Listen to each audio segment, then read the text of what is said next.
All right, here we go. Wack100. What's up, Vlad? What's up, man? I would say it's been a while, but you popped up with Reggie Wright Jr. I popped in. I dropped in on old Reg, man. Right, and then we ran into each other in a historic moment for independent hip hop media. Yeah, me, that was you, Trap Lord Ross, academics, Adam. Yeah, Adam. It was crazy. Yeah, I just happened to pull up and you were there. I was there. You know, I did an interview before, and he was like, "Oh, academics showing up. You want to stick around?" I'm like, "Yeah, that sounds cool. Let's do it."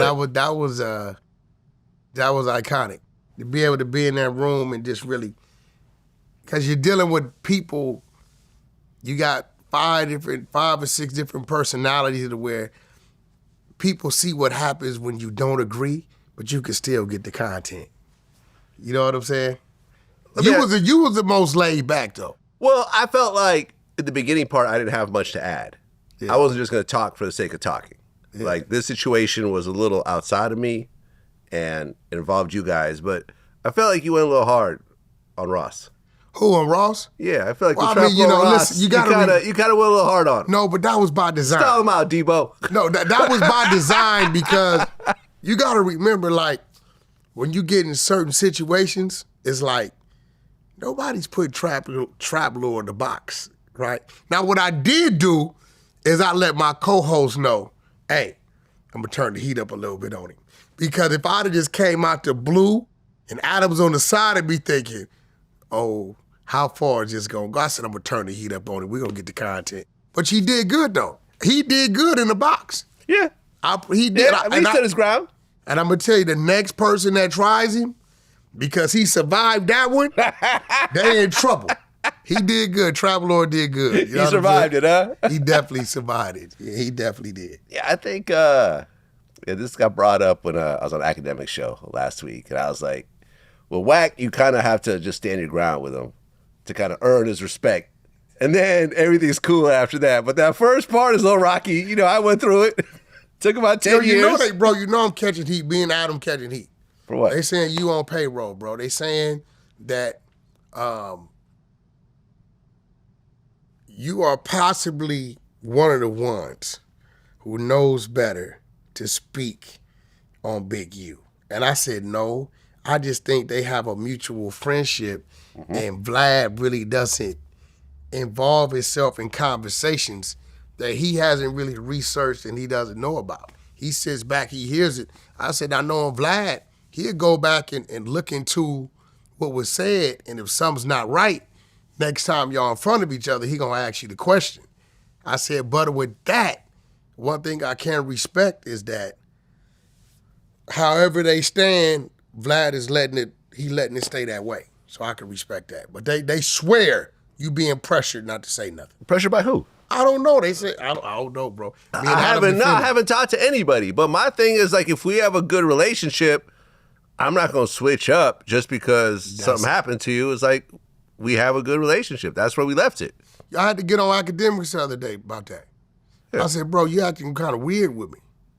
You paint narratives and saying weird things. I said, but when your situation was going on, I stood with you and gave you a lane that had a little light. I said, so I called him. I said, I want to know why you saying the things you saying. He said, well, when 6ix9ine had this situation with the feds, they came to him to get a video. He said they went to Adam to get a document. I said, well, you guys got things that they want. So what would make you think that they would come to me? I don't have videos or documents. I said, and they did this after what? After they were incarcerated? Yeah, I said, you really think while they were running their investigation 2 years ago when he mentioned my name that they're gonna come to me and run the risk of me figuring out is something bigger going on? I said, bro, you gotta think about it. It's one thing if he would have been plotting to assassinate me or something like that. He just simply said, I wanna whoop his ass. That's it. That's it. Like, you know what I mean? You know, if somebody, and I had to remind him, the last time that happened, when I got a call about Jay Prince, I exposed it. And I told them people, which I haven't, me and Jay Prince, we do our back and forth on the internet, but He's never threatened me. I don't feel threatened by him. I don't think he feels threatened by me. He says his piece, I says my piece, and then we go on about it. So everything doesn't have to be goddamn World War III around here. Well, you hit me out of the blue with a text message of someone claiming that there's some sort of Fed case with 6ix9ine and I'm somehow involved in it. Man, and I'm like, I've talked to this man for 30 seconds. I remember it was a strip club in LA. You know, he had a bunch of security. I had my security with him. You know, he wanted to talk to me. I went up. He's like, yeah, see blood. I'm out here by myself. You see that blood? I said, oh, that's what's up. He told you that? Yeah. And then, you know, that was it. We separated. Then some fight broke out, and he got taken out of the building. What the hell was that, 2018? It was like, I don't know, maybe 3 months before he got busted. Got you. Maybe 2 months, something like that. That was it. That was my involvement with 6ix9ine. I've never spoken to him since. Gotcha. It's crazy. Ultimately, nobody called me about anything. I'm like, go ahead, post it up. I don't care. I tell people if it's somebody I got a rapport relationship with, when they send me stuff, I just screenshot it and send it. I make sure you see the number it came from, everything. A lot of it don't make sense. You know, people, these, especially the trolls, they're like, it's a different level of it. Right. They'll send you something to see if you're just gonna go say it. Like, say if I'd have took that and read that on Clubhouse, right? Then they would have grabbed it, and then it would have been a narrative. You'd have saw 1,000 videos done based upon this rabbit hole theory. And that's just how it works. So I know, Vlad, you've looked up and seen some things and said... Yeah, but you called me and said, did the feds raid your offices? I'm like, no. Not that I know of. Another one. Months later, they still haven't raided my offices, so it must be okay. Somebody hit me the other day saying, no, it was Reggie yesterday. Hey, did the feds take Adam to jail? I said, Reggie, that shit 2 weeks ago, old content, man. We did that to drive the people to the live stream.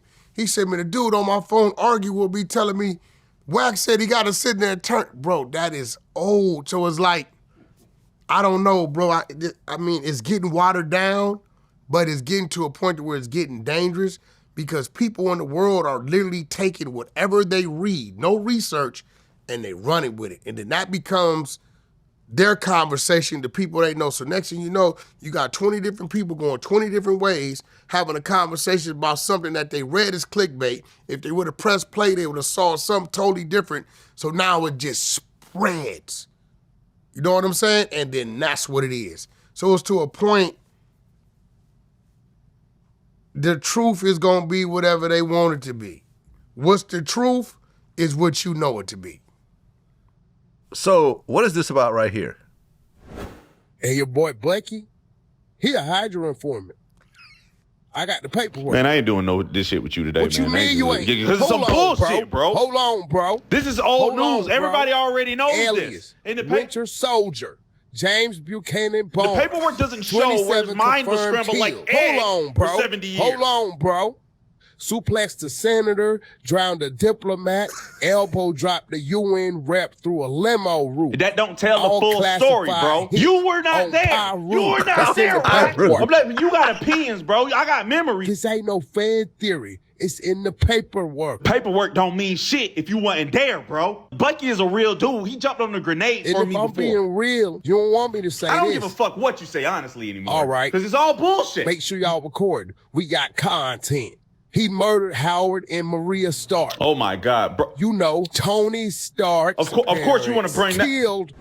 Yo, so listen, wait. They leaked it, bro. You know, I got this big deal with the comic book people, and they leaked it. You know what I'm saying? Me and Captain America, we got some things going on, bro. You know what I'm saying? I made it. You made it. Wack100's in the comic books. Right? Listen, man, it's called Paperwork Party. It's going down, man. Right. You know, I got some stuff on Yosemite Sam, Daffy Duck. He did some telling too. Right. Well, shout out to Ace Vane and RLE Comic who put that together. When you hear it, because Ace Vane has done skits like this using my voice. Yeah. And he used AI to I can't tell it apart. So when you hear this, that's crazy. Does this sound like you? Yeah. And what's dangerous about that is next, Vlad, people gonna really have things where they like, Wack, that's you. That's not me. You know what I'm saying? Like, for real, because I didn't he did that. How he did it, he did it. He created my voice and put it with something. So imagine them just like some audio talking about, we got Wack saying this or Vlad saying this. You know what I mean? So maybe they'd come up with some type of app to where you could put the vocals through so that regular people could detect if it's AI generated or not. Because some people will really believe that.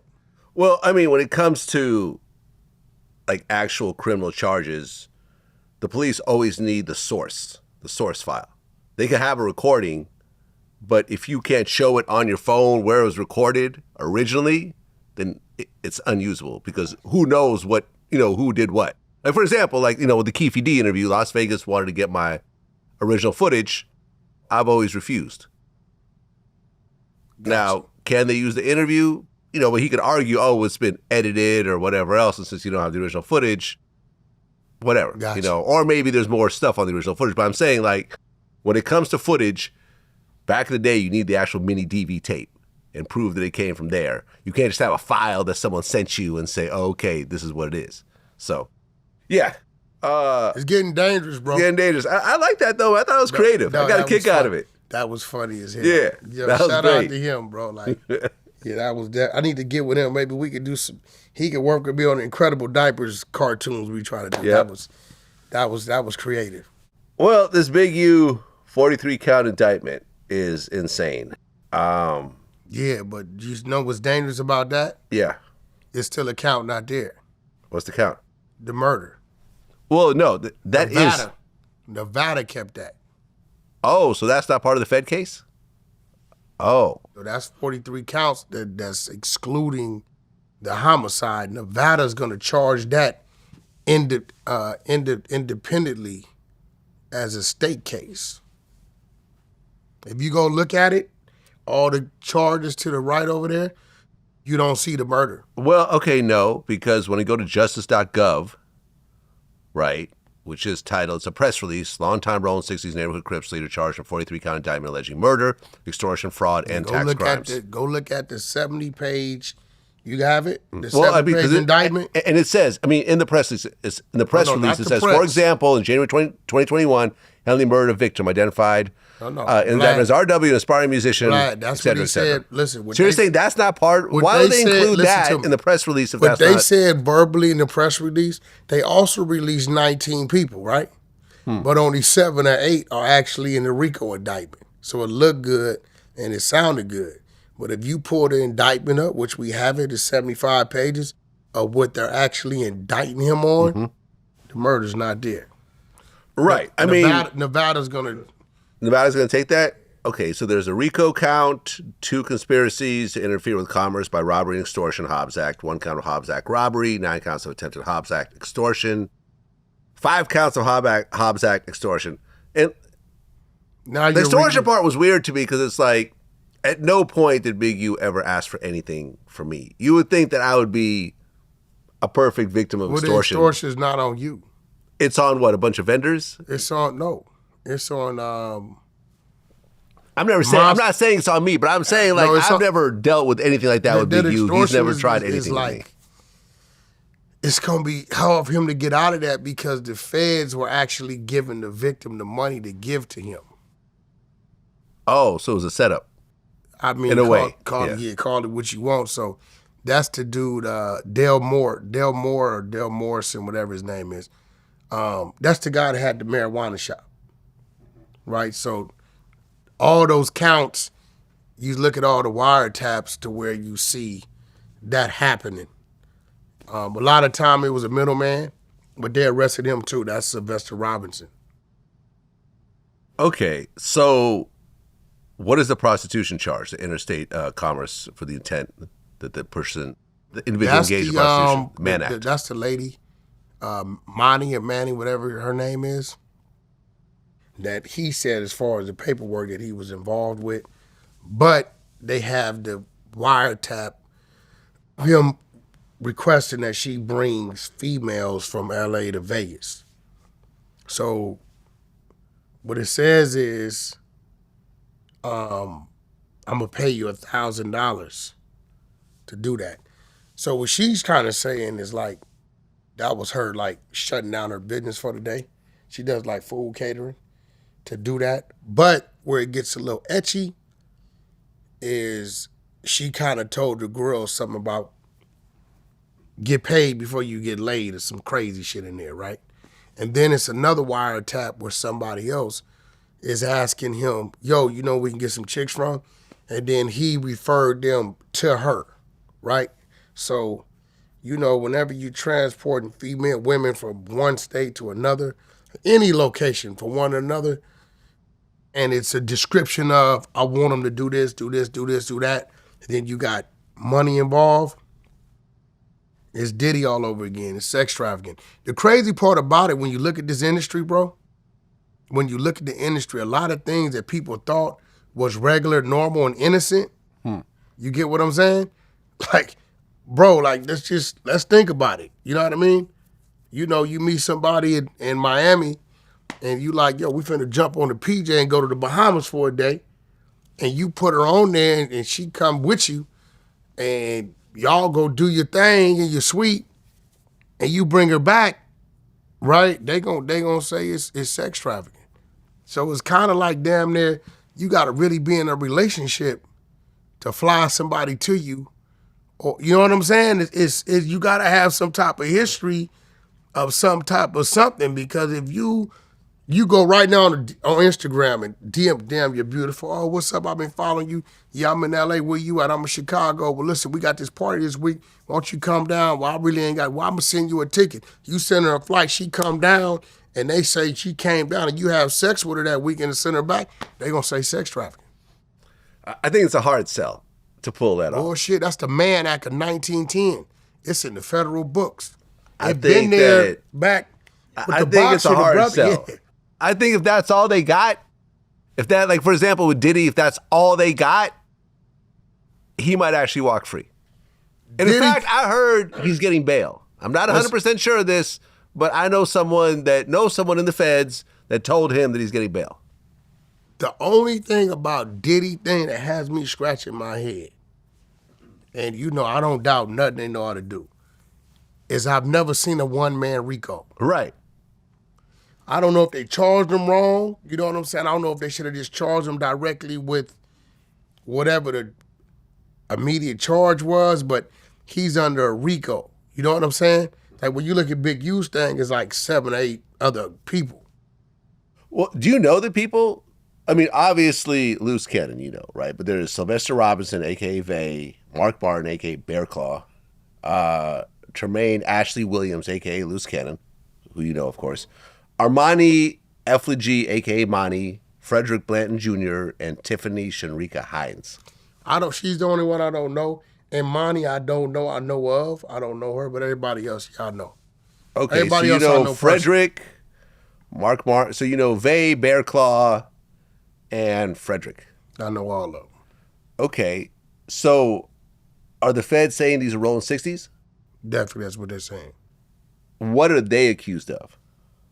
In the paperwork, they're accusing them of being part of the extortion and robberies and all this type of stuff. You know what I'm saying? So, like Frederick, I know him like he trained dogs. That's how I know him. He trains and he sells dogs. I don't even think he has a criminal history. You know, not at all. I don't think he's ever been to jail. I've been knowing him for a while. I know him from, those little bullies. He trained, he breeds dogs. Sylvester Vay, which was shocking, and when I read the paperwork, I've been knowing him longer than everybody. I've been knowing him longer than Big U. I know him from football. He's like a coach for Pop Warner football. I know a lot of his nephews and stuff like that. So it was like to see him involved in that, and it looked to me like he was just kind of like he was going to pick the money up. But here goes the thing with Vay. I don't know if he was going to pick money up that he thought somebody was making payments on that old money, right? Because Vay's not an aggressive dude. Vay like 59 years old. He's up there, like late 50s. He's not an aggressive dude. He's not a gang member. He's not a gang member. Vay's not a gang member. So You know, it's a difference if somebody's telling you, yo, man, dude got some money for me, go pick it up. And he making a call and say, I'm on my way to get that money, right? Because Vay's not muscle. You get what he's not muscle, bro. He's like, if you met Vay, you would get zero threatening vibes from Vay. You know what I'm saying? So it's like to read some of this stuff, I think it was things going on that a lot of these people didn't know it was going on. And they was just like, hey, go over there and pick this up or go this or this, or this dude's supposed to have this for me. And they really thinking that's what it is. But the whole time, because of what was going on, the investigation and their association, Mark Martin, Bear Claw don't say too many words, bro. You know, he's another football coach fanatic. Sits on the board to oversee the paperwork or whatever Big U got going on. I believe he has like a body shop. Looked like they bugged his body shop, right? But you know, you can't really control what somebody's coming to talk to you about. You get what I'm saying? I don't even think Bear Claw got it in him to make trips to Vegas driving. You know, he's been ill for quite some time. You know, he's been sick for quite some time. He pretty much does this little local thing. He doesn't say too much, so I think a lot of this is kind of like they grew up together, they know each other, and if something was going on, like if you told me, Wack, you going to Vegas? Yeah, mama. Look, man, this dude over there owe me 10 grand. I was supposed to go, but I can't make it. Pick it up for me, and then when you come back out here Tuesday or whatever, I'll come by no jumper and get it for you, right? On some real shit. Well, no, for real though, right? That's happened. I've had people. I get it, but if you call me, tell me that, I'd be like, nah, I'm good. No. If you told me, yo, this guy got 10 grand cash for me in Vegas. I know you're down there. Pick it up for me. And I'll go get it. I'll be like, nah, I'm gonna stay out of this one. Yeah, but that's now. If you told me about a check, I'd be like, okay, cool. I'll grab a check. Here's a check. But no that's problem. now, right? If I told you, Vlad, dude finna get on the plane, I can't make it. I'll be there this evening. He got a private flight going to New York or whatever. Are you at the Mandalay? Yeah, bro, if you downstairs, he gonna drop it off to you. I'm in route now, right? Let's just say it happened. Like, you're not thinking nothing about it. But then they say, like, because you picked it up, you part of whatever I did to get it. Yeah, you're part of the conspiracy, yeah. And at that point, it's kind of like, you know, with Vay, I don't know if Vay was really, because it's hard for me to believe because I know him. Like, that's just not him. You know what I'm saying? That's not him. That is, I never heard Vay raise his voice. I've never seen him get mad. Not unless a kid, you know, missed a tackle or something, or a block on the football field. So, you know, reading a lot of this, and I'm seeing all these people, and I'm still yet to see where all these other people play. They got like 2 Asian people, a couple Hispanics.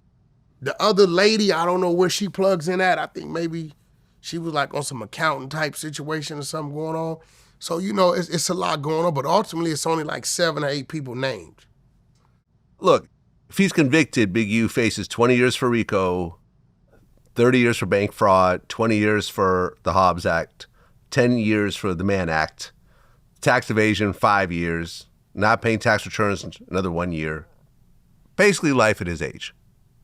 Yeah, because he's 58. Yeah. He'll be 59 on the 29th of November. Him and Game share the same birthday. So it's easy for me to remember that. He'll be 59 this year. Even on a 20-year, even if he was to get a 20-year situation, with the that feds, puts him out at 75. 85%. Put him out at 75. 75. And he still had, the best case scenario, I thought about it, right? Let's say he was to get everything ran together up under a 20. Yeah. And let's say he goes to Nevada, right? Because even on the murder case, they have some things, and then they don't have some things. And even the motive. I just want to clear up, because multiple people have said this, like, oh, Big U, you know, or the victim had Big U's DNA under his fingernails. No, that was wrong. So I just want to address it on Vlad TV. They're saying the DNA was inconclusive for Big U. It was Tory Lane style. Right, but definitely, be. Definitely not the driver's DNA, but inconclusive on the Big U side. So it could be or it could not be, but that's a reasonable doubt. Well, the driver from LA to Vegas, they say was Sylvester Robinson. right? So if you read the paperwork, Sylvester's, he stays at the studio. Right now, where the things they have within reading the indictment paperwork is they have his phone going off at the studio, right? Then they have the witness, which is security guard, stating that he did arrive to the studio, him and Robinson. That's where they say he pulled his gun because he wasn't expecting anybody. That was Marley Marl's studio. Marley Marl's out with a chick at the Aria Hotel. He's on the strip.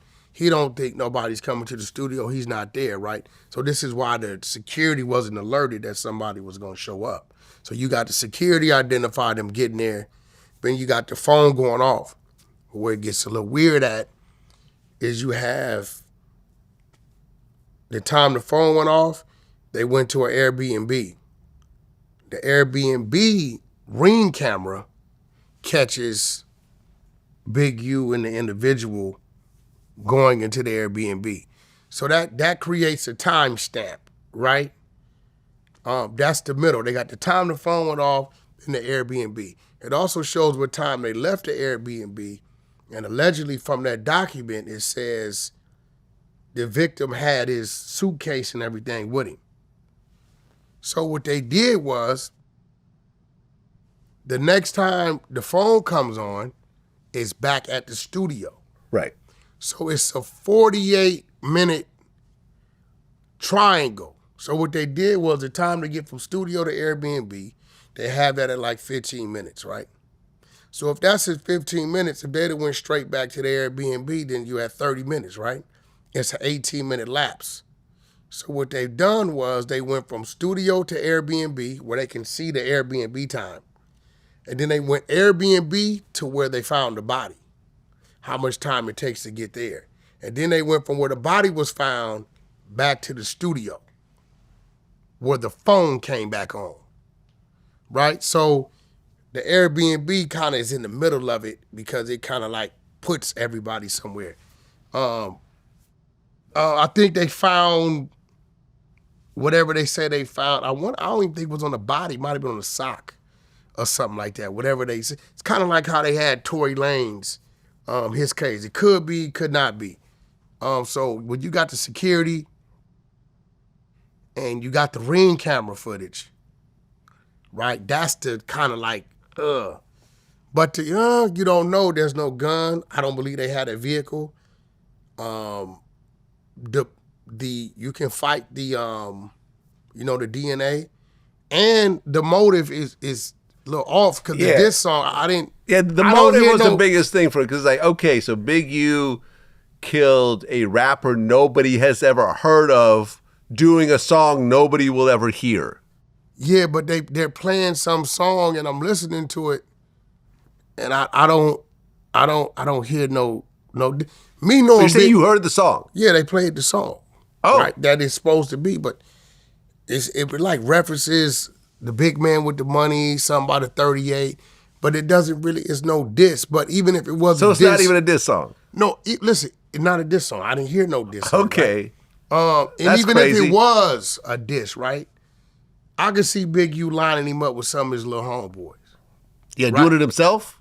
No, I can at see. Age 50, what, 7 at the time? Ridiculous. Just and then now they got this weird thing now, which it kind of, I hate to say it, it kind of helps his case because now the narrative is the victim and Big U's son, and I'm gonna tell you where they got this from. In the indictment, it's a phone call allegedly from Big U to his son, right?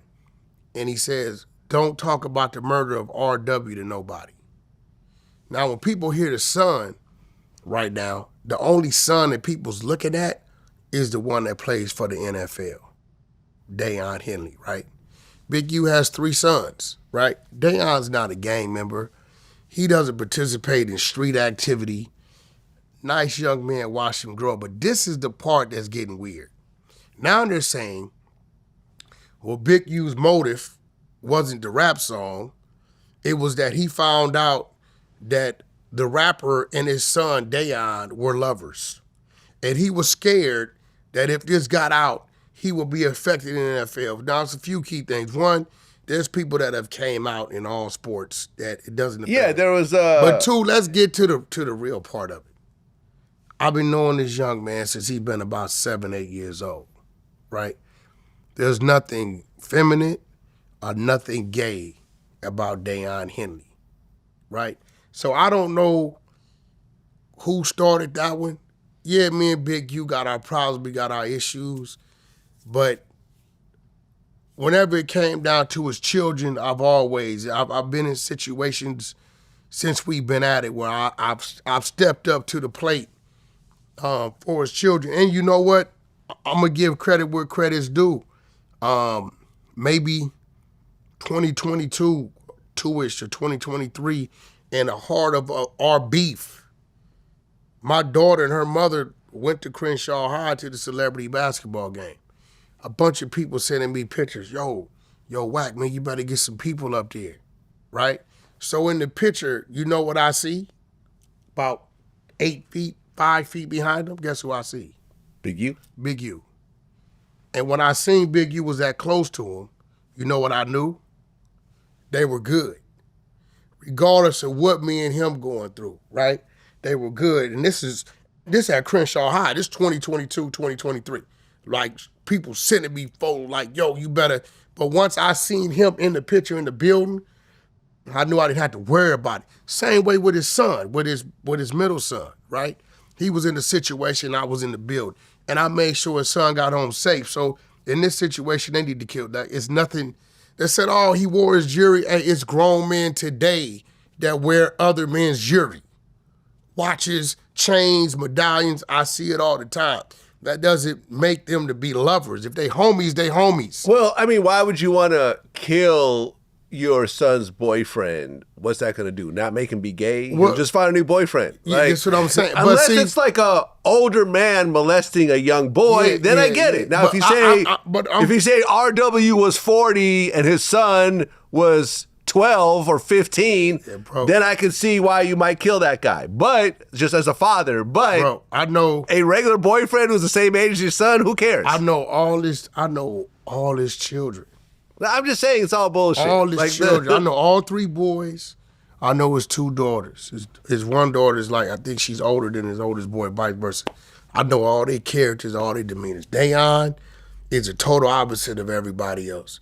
Calm, cool, collective. He ain't got nothing to do with the streets. He's athletic, right?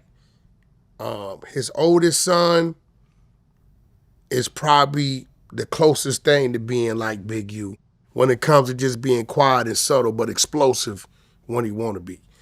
The middle son was always what I say our headache because he was just the busybody. You get what I'm saying?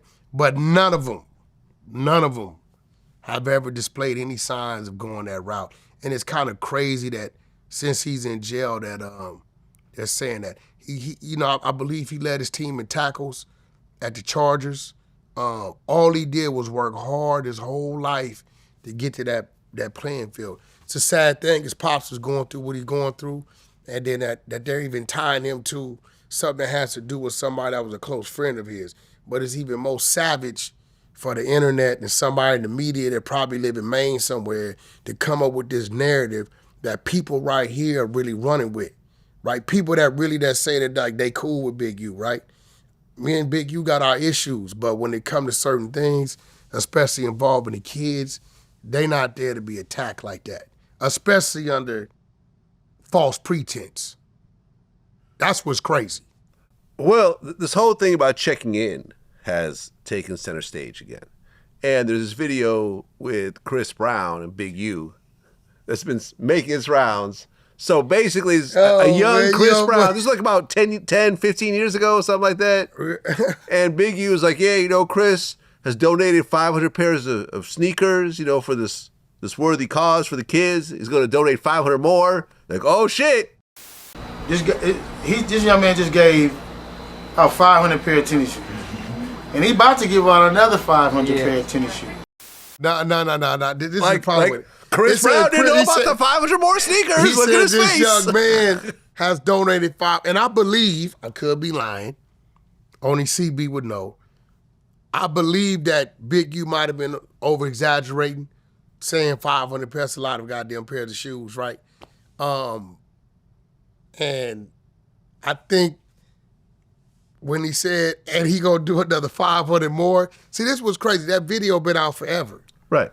But prior to this, what's going on right now, it would have been no big deal. But now it's kind of like, you know, and I'm trying to like see what era this was with Chris. Was he running around with the homies or not? Because the homies ain't going for that. That ain't gonna happen. You know what I'm saying? Like, he been running with the homies tough for at least 10 years. He looked kind of young, but I did see the expression on Chris Brown's face like, oh, am I? You know what I'm saying? I don't believe Chris paid for the shoes. I believe maybe one entity donated the shoes, and Big U went and got Chris, a celebrity, to come pass out the shoes. It's a good look for Chris. You know, maybe it was a joint venture between, you know, whoever gave the shoes up. Could have been Shoe Palace or something, because Shoe Palace has always been great at. I've called them at times, and they done sent 50, 60, 75 pair of shoes overnight when we doing something for the community. But it looks a little treacherous. I don't know. I watched the video. I didn't try to make a mountain out of a molehill. I mean, what did you get from that? I mean, I think Chris Brown was like, okay, all right, whatever. Yeah. I mean, that's what, like $100 a pair. It's another $50,000 for Chris Brown, and yeah, but he even was then, mega rich by this point. Yeah, but I don't even think. I'm gonna be real. I don't think Chris Brown donated nothing but his time and who he was, which is worth 10 times that. You know what I mean? Back then, even now today, I will say this. I've never known or heard of Chris Brown being pressed in this industry. Even prior to him associating with certain people in the streets, I've never heard of Chris Brown getting pressed. The Chris Brown that I know, you know, he can have a temper. You know what I mean? You got to really whoop Chris Brown ass, and even then, he ain't gonna do it. So, but you know, if the right people that's tied to him come to him like, yo, man, dude, trying to do this for the kids, right? I think he would show up and do that. I mean, why wouldn't he? Weren't you, now that I think about it, weren't you somehow involved in the whole Chris Brown, Tyson Beckford back and forth? No, I was involved in the Chris Brown Soulja Boy. Oh, okay. I was the one setting up the fight. I was setting the fight up. First it was Floyd and 50. Then I got involved with it. And Floyd like, you know what, Wack? He is kind of part of that tribe over there. I'm going to step back and let y'all do y'all thing. And you know, Soulja Boy signed his contract. He signed it. I had my man Frenchie with Chris. Chris said, man, Soulja Boy ain't going to sign it. He said, Wax with him now. He's FaceTime, and he signed it. You called him out. We doubled the money. We doubled everything. How much was it? Well, they were giving Soulja Boy $1 million. $1 million? And they was giving Chris Brown, I believe it was $2 or $3 million. So what we did, we guaranteed Soulja Boy $2 million. We guaranteed Chris Brown $5 million. We were doing it in Dubai. We had the private jets, and we had Verizon and a few other people coming in with sponsorships. We cut them into the sponsorships, and we cut them into the pay-per-view, right? So it was a great deal, but it really was a lose. It was a lose-lose for Chris. Because if he'd have got in there and Soulja Boy get off and get lucky, is meme of the year. And then for Chris to get in the ring behind some street shit, being who he was as an R&B artist, he would have made a ton of money that day for that event. But in the long run, he probably would have lost a little bit too. Right. You know what I'm saying? So, you know. What'd you think, like recently Chris Brown did a post asking his fans not to wear red bandanas in his upcoming shows? Let me tell you what I think about that.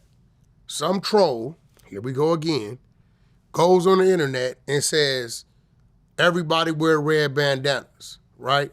Now, Chris didn't have to say nothing, because if they would have showed up like that, he could have said, well, that ain't me that told him to do it. I don't even know these people.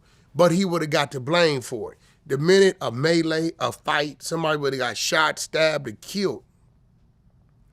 At this event, they would have blamed Chris. So I think Chris Brown, I believe he came on there and said, wear your brown do-rags in representation of him. I believe he did right. You know what I mean? I believe he's waking up and understanding, okay, these things that I may be a part of, associated with, right, isn't healthy for what my image and what my business is. So I believe he did right. He did the right thing. He gave them an option, wear the brown bandanas. There you You're go. coming to see Chris Brown. There you go. I remember I interviewed Tony Yayo recently, and we were talking about Big U and the whole checking in phenomenon and so forth. I think, didn't Nipsey Hussle refer to it as friendly extortion? I don't know, because me and my people, me and my team, when it comes to checking in with us, is really just making us aware that you're here, because the climate changes from the last time you may have been here. I check in everywhere I go. I was just about to go to Florida, and I can show you on my phone where I hit my Miami team, said I might be down there Friday. You know what he told me? Man, I got to go up top for my son's birthdays. Glad you let me know. So I'm going to let the team know that you're going to be here in case you need them. You know, Vlad, you know, like I know. Sometimes you moving with one, sometimes you moving with three, depending on what's going on. I get a call like, yo, man, they got a mansion party. Such and such going to be there. He say he'll talk to you there. Then I might need to show up to that a little different, right? And, you know, we don't travel around here moving 20 people from LA to there. It gets a little expensive, but if you got a team that's in these different places, you just simply know they coming. I've never had, I got people from Chicago, from New York, Atlanta, Texas, everywhere. They'll call me. They may need a car. They need a, yo, Wack, you got to hook up on I need a Rose. Then I'll call Platinum. You know what I mean? Because I know the owners down there. Wack, we trying to get a hotel. You know, okay, well, call my guy over here. He always has an in on that. So, or where's a good place, man? My girl's trying to go to a spot. Hit the Waldorf or hit, you know. It's like the checking in that me and my team did is just kind of being a guide. You know what I'm saying? And helping, helping the situation, you know, the comfort zone of it. I do it all the time, bro.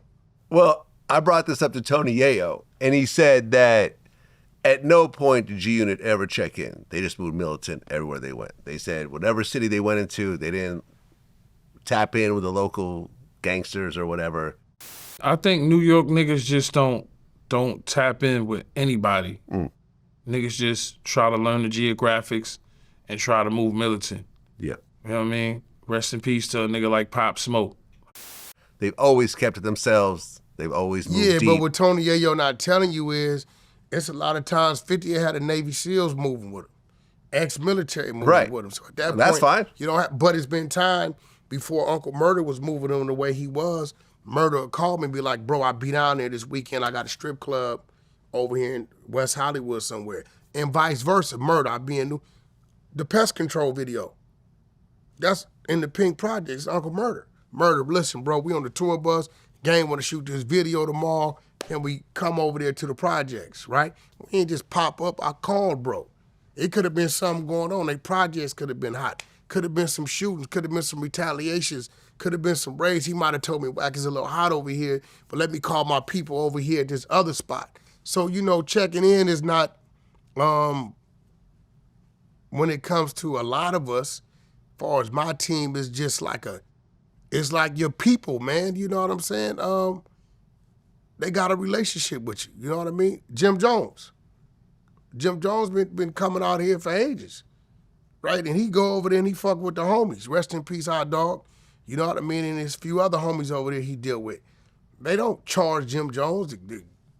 Jim in town. You know what I'm saying? When K Slay come to town, you can pull the thing, bridging the gap. It's me and Slay. I got K Slay in Compton, Watts, Pacoima, Long Beach, South Central. Me and him. God body stuff on, hat twisted, New York hat twisted, papoose, all of them then came out here. It's no you gotta pay us, you gotta do that, is you a guest in our backyard when we got this thing. Whenever we go eat, if I'm in New York, if I pull my credit card out at Mr. Childs, and anybody knows Slay, he go to Mr. Childs like it's McDonald's, he would really want to fight. Yo, what you doing, yo? You in New York.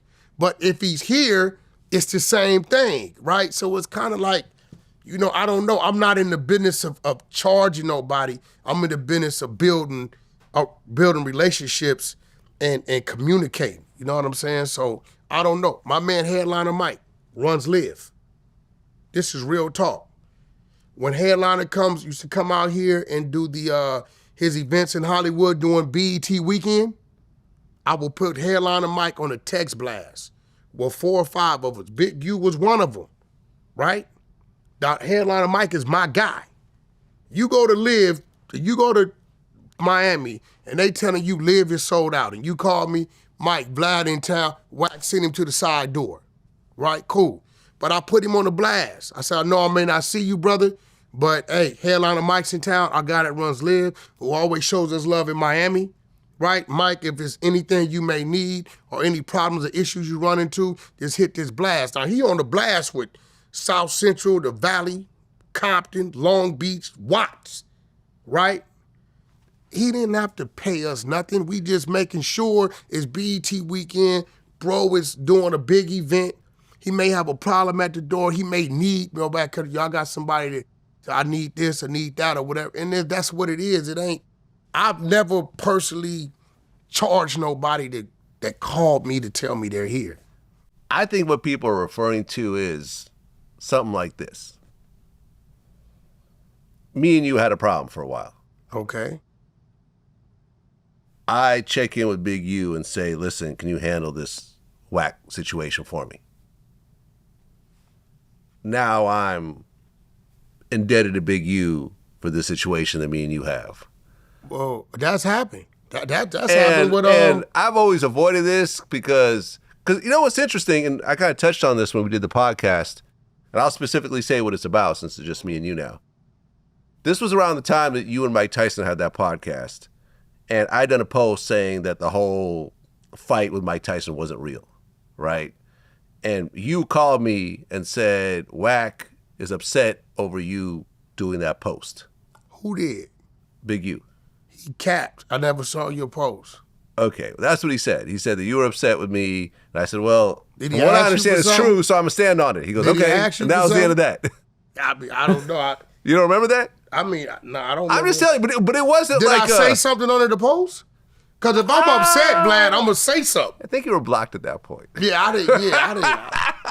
I mean, you got to remember, I wouldn't have never been upset at the post because I created the post. You've been upset at me over stuff that I've done. No, Vlad, think about it. Okay, have I ever mentioned that? I've never mentioned that to you. No, you've never mentioned it to me. But that's why I'm bringing it up now, because me and him had a phone call. So if his phone was tapped, this is what we talked about, okay? Let me just put it out there, right? Yeah, and I wouldn't have been upset at anybody because the post was designed, if you thinking back, Mike Tyson was kind of just starting his podcast. Right. People really wasn't paying it no attention.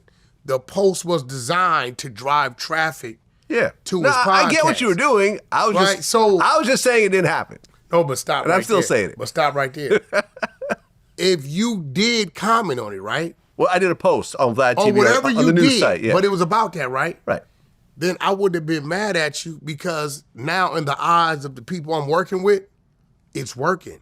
Because for you to go repost it, remember, I did that post, not because Mike is my enemy, not because I whooped Mike's ass. I did the post for one reason only, to drive traffic to Mike Tyson's podcast. Okay, so let's I don't know why he... Did he? I've never known I was mad at you. No, he said he's mad at you about that, but, you know, I'm not going to give your number to somebody without your permission. I said, well, I stand behind what I'm saying, and I don't see a reason for us to talk. He goes, okay, that's cool. I was just passing on the message. And that was that. That was the end of the conversation. I don't know. But like I said, I don't know what other people had going on. I know me and my team, I can give you names. Kiddo Curry from Chicago. You know, Kiddo come out here, and I'm like, Kiddo, how long you out here, man? Long, where you staying? You know what, kiddo, hold on. I go, kiddo, get kiddo Airbnb, get him a car. Yo, bro, here, I want you over here in Sherman Oaks. I don't want you ending up somewhere you ain't supposed to be, right? When I go up top, kiddo, we on our way, right? What you want to do? We want to go eat. You got to remember, when you dealing with some of these jungles, the climate changes, bro. I may be in New York and then come back 3 months ago and they like, yo, Wack, I know you like to go to Amy Root's, but it's a little hot over there, bro. You may want to. I love Amy Root's. I love it too, right? But you know what I'm saying? Best soul food in New York. Yeah, you know 116 Linux. Exactly, That's right. a fact, right? So, You know, but Uber Eats actually delivers it now. yeah, but what I'm saying, I'm just saying. what I'm saying You is, save yourself the headache. if I sometimes. call and there's certain places that I like to go, I let my team know I'm in town. They know my movement, BPE, right? Big Purp Entertainment, my man $8. They cover me and my family and loved ones in New York. It's been times where I called in and they like, you know what, Wack? I know you like to stay at the such and such. Won't you move your hotel here? There's been a lot going on in the area. I don't even question them. You know what I'm saying? So, guys like PNB Rock, you can't put that on him. PNB had been out here like 5 to 7 years. He was living out here, right? What happened to PNB Rock could have happened to anybody. It could have happened to somebody that live on that block that's walking in there with $1 million of jewelry. Right that now, was crazy. sure enough, now here's where it falls in, right? Apparently, according to Loose Cannon, him and Big U were there when it all happened. But see, y'all gotta remember, Loose Cannon is playing the media. He's gonna say anything tied to something. Right, he's been everywhere. When JFK got killed, I think he gave OJ the knife when he killed That's what I'm Nicole saying. and That's Rod Loose Brown. Cannon. And see, he was a getaway driver for the Menendez but brothers. see, now all of a sudden, right? Because Loose is in a situation. Now they want to. It goes from Loose Cannon been capping to no, he's telling the truth about this, right? We know goddamn well if Big U and Loose Cannon would have been in that place, Everyone would have talked about it. everybody would have. Yeah, everyone would have talked about it. There'd have been If any celebrity of any sort Would have been in if it. I was there, it'd be like, Vlad was there, he set him up. Like, if know you what were I'm saying? there, everyone would be talking about it. If Adam was there, and everyone Loose would be is doing talking this, about it. Nobody gets mad at Orlando Brown. Orlando goes up there for 3 hours and says all kind of heinous, a bunch of stuff. Yeah, but Orlando, listen, I talked about this when I was on Adam's You show. saying Orlando telling the Orlando's truth? insane. No, are you saying? That's why I don't interview him anymore. Are you saying he's telling the truth? Who, Orlando? No, he's insane. No, do you? He's crazy. He's a crazy You don't person. think he knows what he's doing? No. Come on, man. Have you been around him off camera? Yeah, a time or two. I've He's been a little around him off different. camera. He is crazy. Like real life crazy. Real life crazy. It's a crazy person. You know the people you see talking to themselves in front of the liquor store? That's him with nicer clothes. That's it. It's a crazy person. That's why I don't interview him anymore. Okay, I know it would get views. You think 6 my first and only interview I done with him myself, Yeah. I said I'm not doing this anymore. This is a crazy person but how long I'd did you be taking interview him? advantage of if I kept having him on. That's what I'm saying. And I see people time and time again. Jaguar Wright, a crazy person. Another one. A crazy person. Okay? But guess what? Gets People- a lot of views, I get it, but you're talking with a crazy person who says But anything. who says? It, look, this thing of yours, because you wanted the goats of this, right? It first started off because it was unique to hear the people that come from a time and era talk about certain things and give the intricate details that people didn't know, right? Mm-hmm. Now it's went to fictional podcasting to who can just say the most heinous stuff to make you laugh or create a conversation. Right, like a Charleston White. So when like these conversations I hear Loose Cannon say on the thing, he's never had those conversations with me. So which led me to believe he's just performing on the camera. Like he's never told me, hey bro, boom, boom, boom, boom, boom, boom, boom. So when he gets on the camera and says things, bro, come on. He said, now I send him to academics. Loose Cannon said he's at a Diddy party, which I believe Loose Cannon's never been at a Diddy party. Of course he's He never been to a says- Diddy party. He hears 2 men, now follow Loose, In this particular situation, he sacrificed his own self. He said, I hear two men moaning and groaning. Now, Vlad, let me ask you.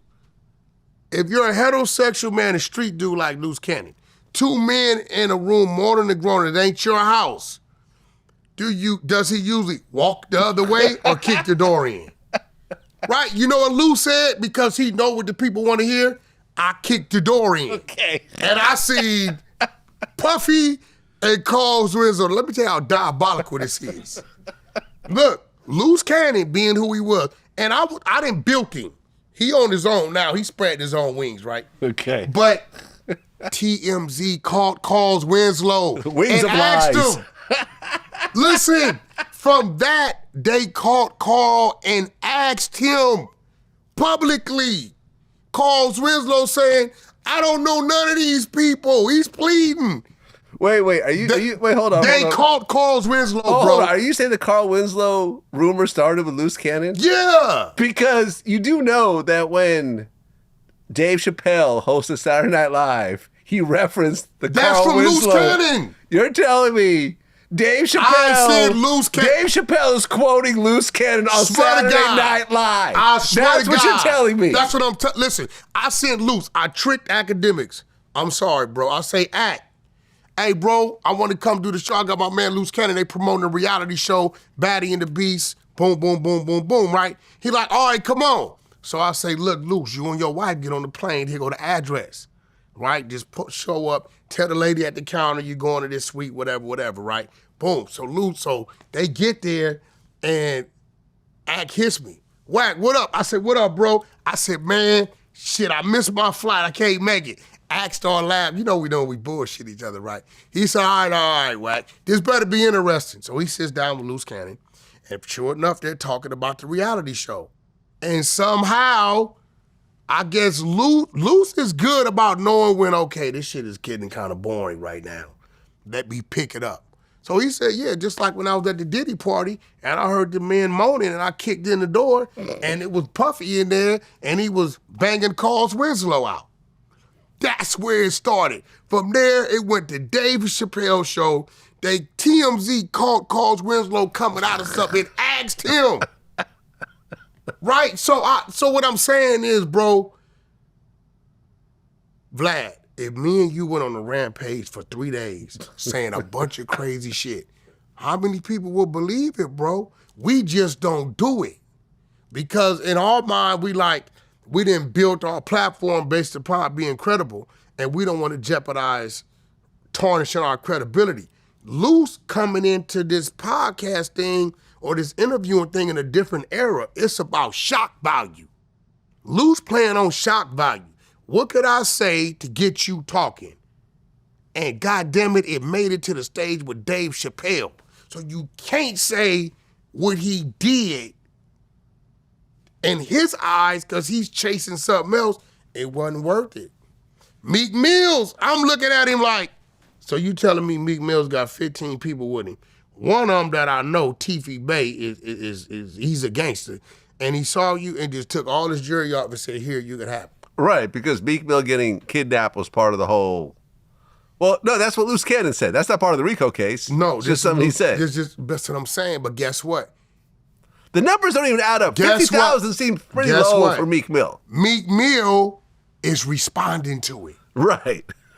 You see what I'm saying? No, I'm seeing it. So again, Loose Cannon's antics on what he set out to do. Yeah, they're working. Is what that see what you do and what I do and what Adam do and what Act does is the total opposite of what Loose does. Right. The truth. Yeah. Right.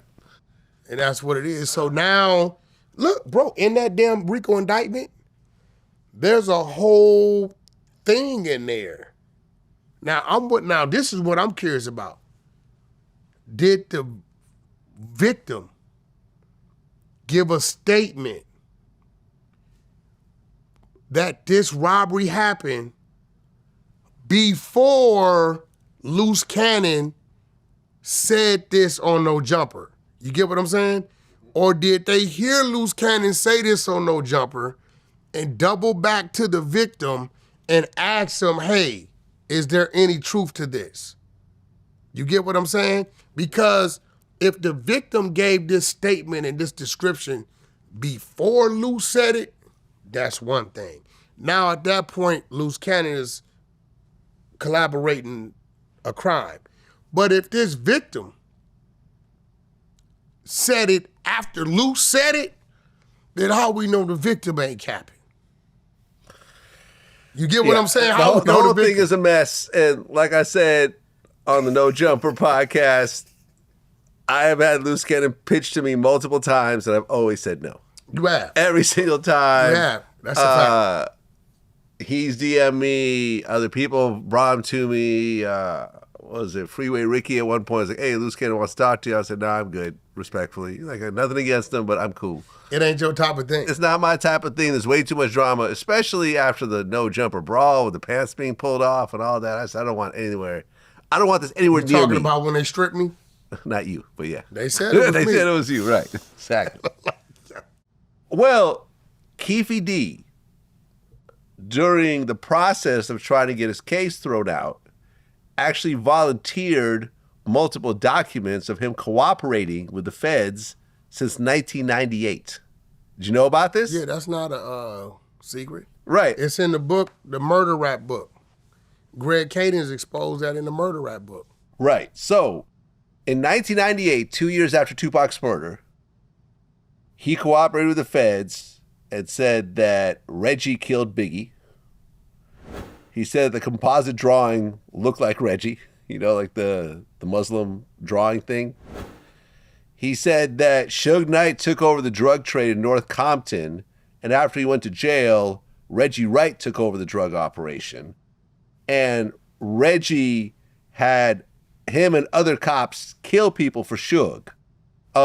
Sergeant Reynolds and his dad were some of the killers.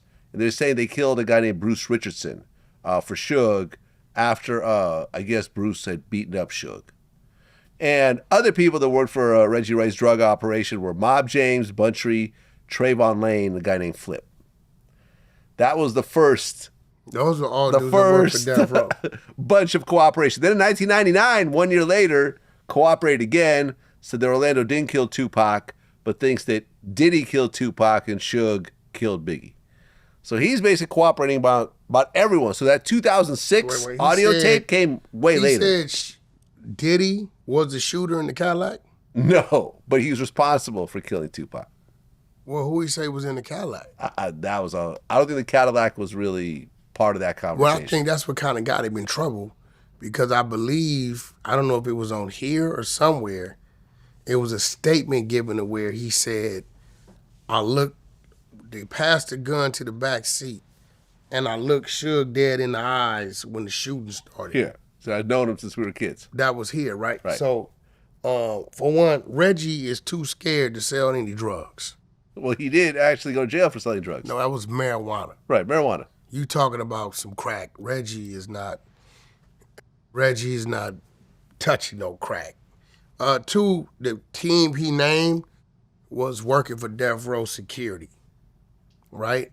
Reggie Wright, for those who don't know, generated somewhere between $26 and $28 million while he was overseeing Death Row and putting out projects while Suge was in jail. So let's get that right. So along with that comes his staff, comes his security, and people he's moving with. Two, Reggie was at the club when the shooting happened. Yeah, 662, right? 662. Reggie wasn't even there. He wasn't there. Reggie was at the club. And let's not forget that, there was an incident that happened prior to. But I don't know. I don't think they believed that back in 98, 99. No.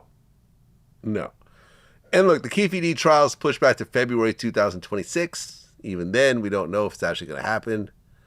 What do you think will ultimately happen in this trial?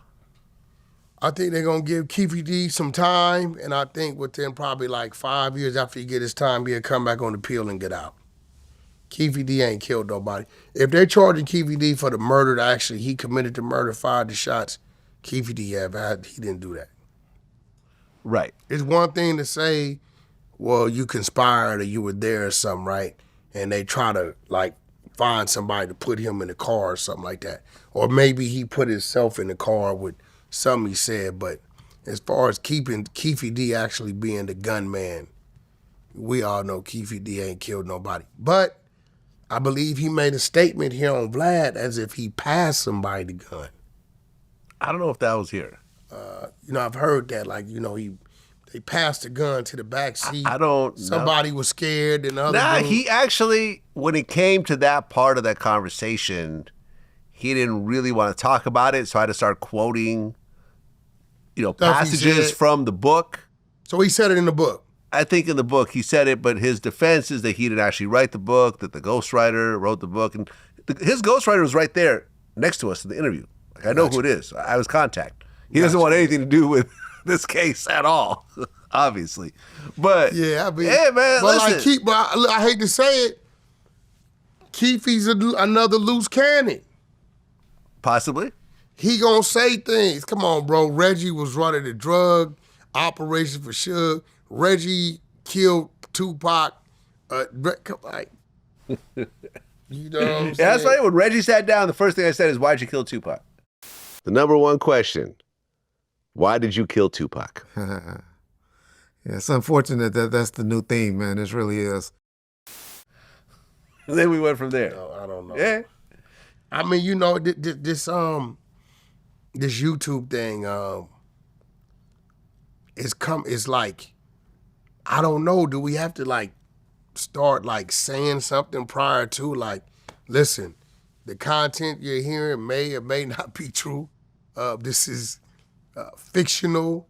You know what I'm saying? Like, it's all allegedly, because now anything come out your mouth, they saying it like it's real. Look, there's a video, right? Okay, so here's the backdrop. I did an interview on Cameron's podcast, and they asked, if I interviewed any people where I knew they weren't really telling the truth. And I said, well, Gene Deal, we did an interview. I did it because he was in the car in front of Biggie when Biggie got killed, and he helped get him to the hospital and so forth. Who told you that? He said it. Puff said, can you know what hospital is? He said, yeah, I know where the hospital is. And he said, yo, Big, I'm going to get you to the hospital. Big, I'm going to get you to the hospital. And Big said, just do it before I close the door. That's cap. You're saying he wasn't even there? No, what I'm saying is Gene was back there with Puff. Remember? Yeah, he was in the car with Puffy. But wait. When Biggie's car got shot up, he was Puffy's bodyguard. He's Puffy's bodyguard. Right. Yeah. But he was in the I don't know. in the row of cars. But did Puff pull out with Biggie? That's what he said. Look, he was there. He was with Puffy. What did Keefe D say? Well, Keefe wasn't there when Biggie got killed. Well, I mean, he was at I guess him and Orlando were at the museum at the party. I don't know if he saw the shooting. No, but they all came out. The party was over. Everybody was leaving. Because remember, originally Puffy came to the party with Biggie. Mm-hmm. But then they left they left in different vehicles. Oh, did they? Yeah, and then you got sometimes where Gene is saying when the shooting started, he ran down the street. So did you run down the street from the venue because they just pulled out and got to the light? Or was you saying you was in another car? But here goes the thing, right? Here goes the thing with Gene. I keep telling people this. Gene, just when we think security, you say guys like Monster and, Kibo. You know what I'm saying? Guys that been dudes security, street dudes forever. That's because we done seen these dudes get active. You notice how you never hear any story about Gene, even then. Shots fired, Gene don't bust his gun. You know why? Gene got a probation officer's gun. This why he don't bust it. What is that? What is that? That is a gun that you have to fire in certain situations, right? It's a difference between you having street security. They gonna get out. They don't give a damn if you didn't spare it off. It's gonna be some bullets chasing that vehicle. Right. Gene Deal. I think Buntry shot at the car. Buntry ain't no goddamn probation officer. Exactly. That's street security. Right. If you notice, you never hear any stories. Find me one story where Gene had an altercation with anybody. You was the police, but yet he tries to position himself like he was frontlining. You're not gonna be a probation officer in the Big Apple where you got a case You got case files. You got clients. You got people. You got to make sure they taking their piss test so they got their jobs or they at the right address. In New York, 5 days a week, but yet the stories he talking is as if he flying around with Biggie, with Puff them everywhere. Right. You are situational. You get what I'm saying? Now, Wolf? Yeah, Wolf. That's a different conversation. That's a different conversation, right. Shout out to Wolf. Then he said the last time, Rest in peace, Wolf. He said, yeah, we can't blame Puff for all this. His kids was doing the parties too. Nigga, when they let you go in 02, 03, his kids was 6 and 8 years old. So when you listen to some of the things he says, Gene just retired about 5 to 7 years ago. Full benefits, that means he didn't have no blemishes. His write-ups was to a minimum. He did his full 25, 30 years as a probation officer, but yet he knows all the stories of how the contracts got negotiated, right, in UMG, how the publishing deals happening. Bro, security is not in the room when these things are going on. No. He also said that your mother was a goddamn... Right, yeah. So I was going to get to this. So after me doing Cameron's show and saying what I'm saying, I understand why he did it. I'm not tripping. So he does this podcast with some other guy. And my mom had wrote a book, just independently published, that's on Amazon. You guys can go purchase it if you want to find out more information about me and my family. Go ahead. I don't care. But there was like a picture of her in the book, which is why they put a picture of her. And I'm like, oh, okay, that's from the book, I think. So they did this whole thing about how my mother was a KGB spy who came to America and infiltrated the Navy. And their proof is that they found some news article that at the same year that my family moved to America from the Ukraine, 2 KGB spies were busted that year. That's the proof. That's the connection. But your mother's name not mentioned. And he gonna sit there. No. And the people getting busted, the Lebovny name is not mentioned at all. Or the Behrman name, which is her maiden name, is not mentioned at all. They're just making this up and running with it. And he gonna sit there with a serious goof troop look. I'm telling you, in the same year, KGB spy, the KGB spies, it all fits together. And people be like, oh, yeah. Like, come on. The reason I mention it is because it's so silly. Like, it's just, crazy. Come on, man. Like, so where your mother's books at? Amazon? Amazon. Yeah, R&B got some books. Built to Stand. She got 7 of them. Okay. Yeah, so, y'all go check her out on there Amazon. We have it. I got to definitely go check your mother's book out now. But that's crazy. I got to see if I can get me some content. There you go. Well, the Lil Baby 4PF potential RICO case. They played the audio of... Now, it wasn't Lil Baby. It wasn't even anybody around him. I guess it was like his ops were talking about how Lil Baby has been putting tickets on people's heads. No, I got to correct you. Not only was not Lil Baby... Right. Nobody mentioned Lil Baby's name. Oh. They said, Unc. Yeah. Niggas just putting tickets on people's heads. Now, here goes the problem. Unc could be anybody. There you go, right? Here goes the problem. And Lil Baby's not of age for people to be considered. Yeah, he's a little young for an Unc. Right. Yeah. When you go to talk about people putting tickets on people's heads, right? This ain't back in the 70s or the 80s, right? Unfortunately, the streets is bad, right? 1,500 and they going. So you don't have to be filthy rich for somebody to put a ticket on somebody's head, right? They doing these things for a little bit of nothing, right? So, but here's the problem. First you have the officer who says, Lil Baby's at fault. He should have never came over here shooting a video. So here it is. Lil Baby pulls up with his full entourage, his video crew, his management, and he's coming to a ghetto neighborhood where kids are at to have some fun, shoot a video, right? They shoot his video up. Now, I'm gonna be real. I don't know if people understand how this things work. First thing Lil Baby gonna do is say, if this conversation was to come up, hey, bro, don't nobody do nothing about nothing over there because they gonna think it's me, right? Now let's look on the flip side. Every ghetto has a minimum of 10 different people who got a reason to want to come over there and do something to them at any time, whether it's past, whether something that just happened, whether somebody owes somebody, or whether y'all two neighborhoods beat.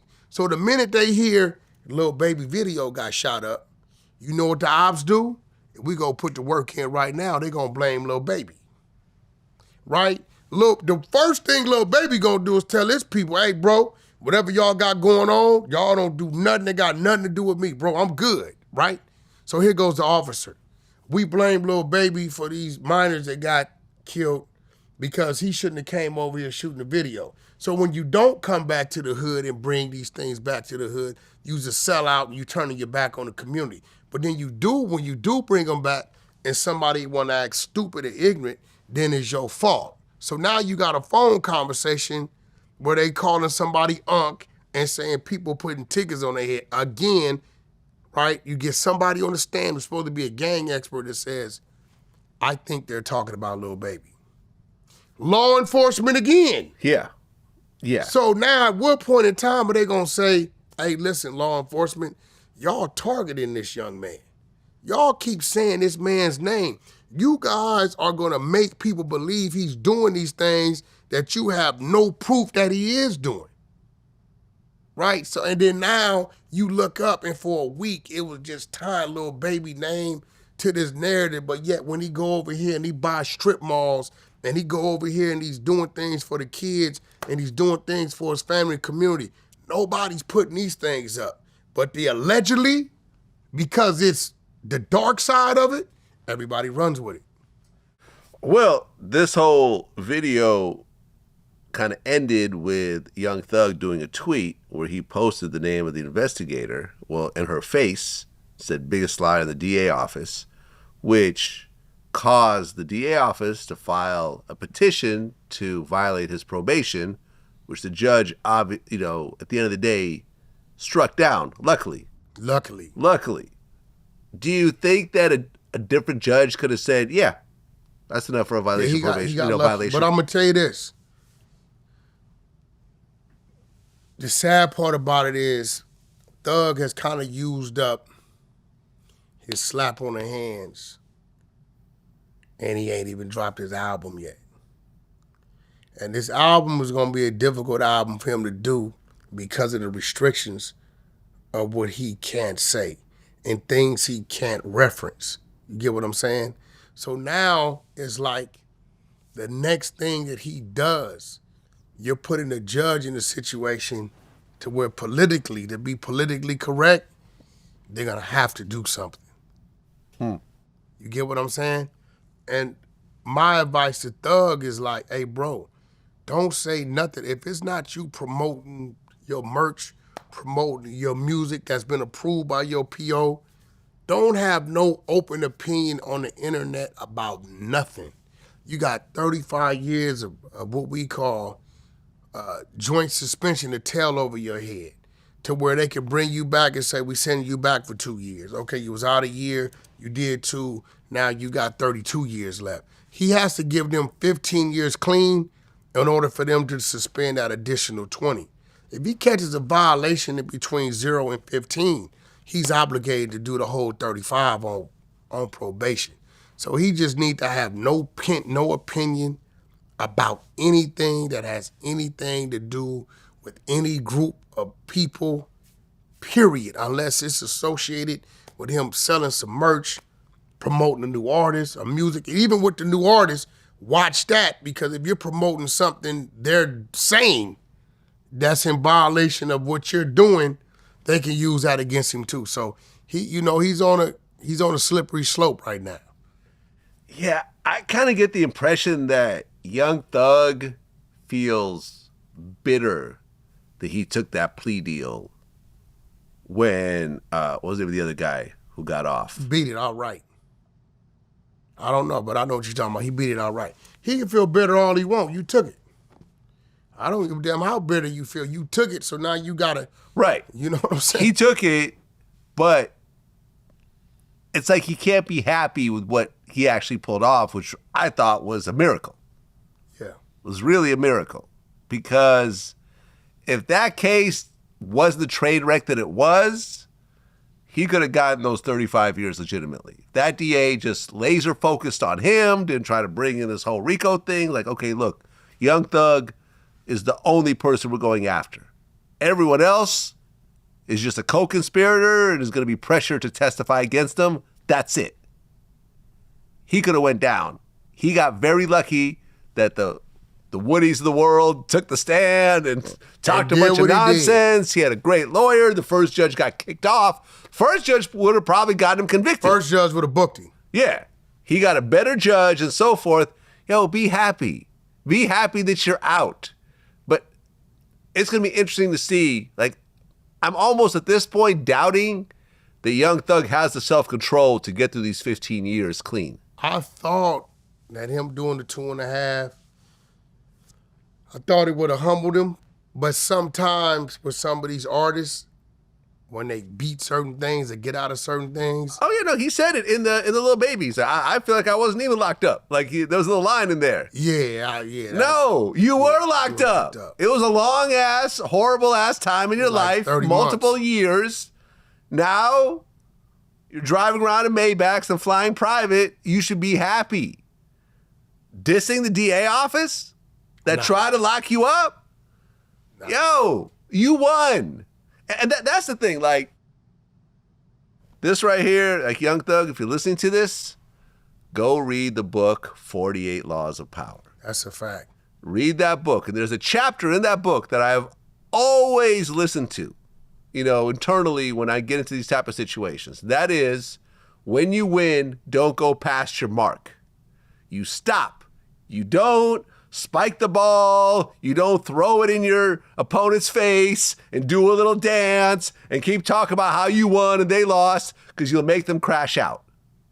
And then you'll take that win and you'll turn it into a loss. To a loss. They'll take a loss to make you lose. Turn your win into a loss. That's a bar. You won, Young Thug. You should be happy. You came out, you're rich, you have a career, you're healthy, you have kids, you have a girlfriend. You won. Okay? They look stupid. The DA office looks stupid. You got to keep bashing the DA office because they're messing with your friends now? Just be quiet. Take your win. That's my 2 cents. That's a fact. Chrisean Rock and Blueface. Never a dull moment. Never a dull moment. I said something about that today on Clubhouse. I'm a little confused. Didn't she say she's going to tattoo his face on the other side of her face now? Well, no. Yeah, but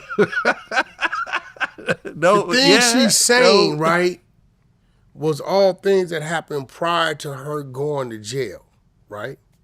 She went to jail. Blueface is already in jail. When she came home, she's back in her home. I'm his wife now. We're married. I'm overseeing the restaurant, the grand opening. I'm here day one. Boom, boom, boom, right? And then now I'm looking up and I'm confused because she's saying now I'm scared. I answer to collect calls out of fear. I'm scared of what you're gonna do to the baby. Well, when you came home and said, this is my husband now, and I'm running point as his wife doing all these things, he was incarcerated. He's still incarcerated. The only thing I seen was his mother have his other grandchildren, right? By Jaden's children. And I kind of seen a little animosity there. And then she's accusing Carlissa of calling her child retarded, which I've never heard her say. I know Carlissa, she'll say a lot of things, but Carlissa's the type, even if the child was that, she gonna rock out. If that's her blood, she's gonna rock out. She's gonna go get the child the best of everything, and we're gonna figure this out. We still don't know that's Blueface's baby. No, we don't know. Yeah. We still don't know, but so now she's saying, my new man, some guy at some college, so okay, well, did you get a divorce or are you just cheating on your husband? I'm trying to keep up because I've been sitting back watching it, right?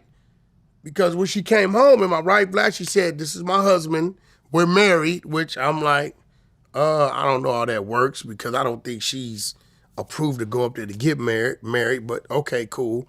And Can you get married in jail? yes, in jail, but you got to be approved to get into jail. Oh, okay, got it. And with her being on paperwork, I didn't say nothing about it. Okay, cool, right? But I don't know.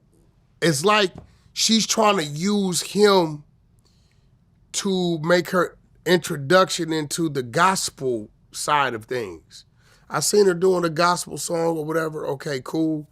But it's like, what does he have to do with you being scared to answer a phone? This is the same phone you were answering when you were saying my husband's calling. And me and my husband just opened up a restaurant. So I don't know unless it's something she's not telling us. I'm a little confused on where all this just came from all of a sudden. Cause I haven't heard, I searched the internet, he hasn't said nothing crazy about her. I haven't seen him. The only thing I seen was he followed his mom. I had somebody follow his mom back on his account. But I don't know where it's coming from, bro. Well, I guess some side chicks have now popped their head out. There's a girl named Imani Jackson, said that she was involved with Blueface for 5 years. There's another chick named India saying she was involved with him for 5 years. And I guess Blueface's mom responded to one of them because, like, Blueface's name was misspelled on the tattoo. So, like, it's just a bunch of craziness. Like, I mean, but again, nephew was in the penitentiary. Right. You get what I'm saying? Well, and then Blueface now has to pay Soulja Boy's girlfriend $123,000 in the defamation lawsuit. I don't think. Yeah, I seen that, and I gotta look. Like he said, he slept with her. She said that wasn't true at the time, but they did sleep together before. No, she definitely was. He had some dealings with her.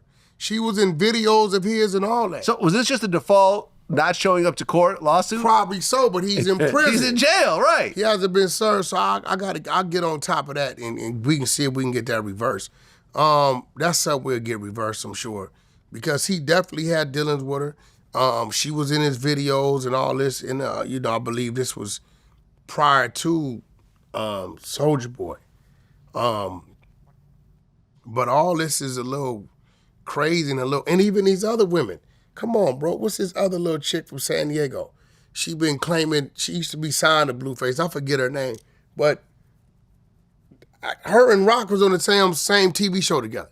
The Little Blue Girls Club season 1, right? Bonnie, that's her name. Bonnie's been saying the same shit. So I can't see her responding because it's always some females claiming to have some dealings with Blueface. This is nothing new. So when you got out saying it's your husband and y'all opened the business together, right, that the mother had actually opened, but yes, they reopened it. You wasn't scared to answer the phone. You was living in his home. I don't get what happened. Vlad, you would know. You would be able to say, well, no, right here, Blueface kind of attacked her or said this. Nephew doing time on that level 3 penitentiary. So it's kind of like, maybe Chrisean knows, I don't know, maybe she knows something, maybe something was said. We just don't know. She's like putting everything out in the media and we're scratching our head like, well, what happened? Where is this coming from? Where's your fear coming from? When is Blueface getting out? Is there an actual date? Yeah, well, see, doing time, he got a date of 2025. Okay. But he went from a minimum security to a high security. So tonight a riot could happen. A stabbing could happen. Anything could happen. He's due to get out this year. He's due to be out, let me see. He's due to be out within the next 3 to 5 months, right? But shit happens. You know what I'm saying? He's not in there. He hasn't, converted his life to Christianity or being a Muslim or anything. So, he's still who he is. He's still Blueface from Schoolyard Crip. So he on the yard. Things happen. So, we hope for the worst, expect the best. We expect to prepare for the worst. You know what I mean? And we hope for the best. He's due to come home this year, but he was due to come home 2024 March. He was due to come home July 2024. You know what I'm saying? He was due to come home April or May of 2025. So things happen, you know what I mean? Hopefully he got his program together. I seen him on some little blog site that goes into prisons. You know what I mean? You know, he's talking right, but he's programming. He's on the yard. So, you know, hopefully it works out for him, but I'm a little confused. I don't know. I don't know where this is coming from. I don't know. I'm a little confused. Well, my man Boosie just got into a bad car crash. Did he? Yeah. And Kanye chimes in and says, this is what happens when you go against him. Well, you know, listen, that's the, what's that, the karma theory? Yeah. You look, in life, things gonna happen. So all you gotta do, Vlad, right now, one that is gonna happen. That's just when life's life is, right? And they'll be like, yeah, that's what happened because you did this. Right. So, you know, I hope Boosie all right. I know I need to talk to Boosie, man. You know, that's my partner. We had our differences that really had nothing to do with us directly. But you know, shout out to Boosie. I've been watching him build his home out there. I'm impressed. Oh, yeah. Yeah, the lake. Yeah, got I like another the fact- house that he's building. I like the Got fact the catfish in there, the he fishing gets and out all there that. on his catfish on his lake and fishes. So I'm impressed. I like to see our people doing those type of things. Well, the new album cover that he put out, it's basically two Klansmen. Well, it's a man and a woman. Yay. Yeah, yay, right. It's actually a known photo from, I think, New Yorker magazine. It's a Ku Klux Klan couple, basically. Mm-hmm. It's actually a white couple, the original photo. But Kanye took that photo and made the man look black. He basically, you know, because you can only see the eyes and the hands because it's the Klan outfit. So it almost makes it look like it's Kanye and Bianca in Klan outfits. But it's not. It's neither of them. But it's two Klan outfits on the cover of an album. Your man Game, is he on the album? Is the album actually out yet? I'm not quite sure. His albums kind of go up and go down. I don't know what the playlist is. Yet. Right. As a black man, what do you think about a Ku Klux Klan album cover with someone that you actually know? What do you mean someone you actually know? Kanye, you know him. Yeah. Right. What I think about it? Yeah. Have we always called Ye a marketing genius? Because he got a Jewish man like you talking about it, right? On a major platform. Right. So I think it's working for it. Yeah, he's got. I'm just saying. He's got a new song. He previewed a new song called "Hail Hitler." Okay. Yeah. Again, and guess what? We're talking about it. Now, because you said it, yeah, people we're want to hear promoting it. This is like, bro, like, and I'm going to be real, like, you know, they was in my room this morning, and I said, you know what, I'm going to ask Vlad this. Mm-hmm. They were in my room this morning. There was a lady named Devious, a brother named Lavish, and my guy Brock from Houston. And they were saying, this was their whole disposition. Well, they were talking about this. They said, well, the whole Hitler thing is one thing. That came from what happened with the Germans and them attacking the Jewish community. And the question came up, well, why did they do it? And they were saying, and you would know more about this than me, because I never really looked into it. I just knew the Holocaust happened, saw a few movies. I knew it was some horrible, horrific shit. That's what I knew it, right? Yeah. But they was like, well, the Jewish people had kind of monopolized the business back then. This is what they're saying. I don't know if it's true, right? And they're saying, based upon that, they were alienating the German people where they couldn't be a part of a lot of things. So the Germans knew that their hand when it come to the social politics of business were weakened. They were stronger on the military side. So what they did, the Germans said, well, shit, they not including us over here with this. We don't have the resources to compete with them with this. They use their military side to attack the Jewish people, right? So I'm listening to it. But then they said, my man Brock says, well, you know what, bro? That's a bad thing that happened. But Hitler never did nothing to us as a people. The white people over here in America took the swastika and made it part of their uniform, a uniform that Hitler and them never wore. So we never had any encounters when it came to Hitler over here, when it came to the plantations of Black America and we don't remember or recall the Jewish people reaching our way in America to assist or help our situation. So in Ye's mind, they're saying, why should he have a problem with Hitler? All right, so I'll answer that question. If what your friend is saying is true, number one, Hitler became the president of Germany. The Nazi Party was elected through votes to lead Germany. So he was the president. He gets to decide what to do, like all presidents do. Now, if what you're saying is true, that it was really a money thing and that Jewish people in Germany had taken over businesses, well, look at Castro. Castro came into power. There was a bunch of American casinos and hotels and European, properties and so forth. He just took it over. So this is now owned by the government, and you don't own it anymore. You could leave peacefully, or we could put you in jail. It doesn't matter. But this is our shit. If that was the case, they would have just seized the businesses, seized the bank accounts, and so forth. But they went on a bloodbath beyond Germany, all through Europe, because Hitler believed that the Germans were a master race, and they were trying to get rid of the inferior races so the Germans could rule the world as a master race. Saying they did nothing to black people is not true, because in Germany, all the mixed people were sterilized, so they couldn't reproduce. Once again, part of the whole master race theory. They said it was like 2,000 black people over there from all parts of the world. Right, and they were sterilized so they couldn't reproduce. Some of them joined the military, some of them did not, but they couldn't reproduce, like Kanye's kids. Had they been living in Germany, Northwest, Saint, and all of them would be sterilized so they couldn't have kids. Now, if they're just getting rid of the businesses, why do they go all through Poland and all these other countries in Europe and start setting up death camps and actually exterminating Jews?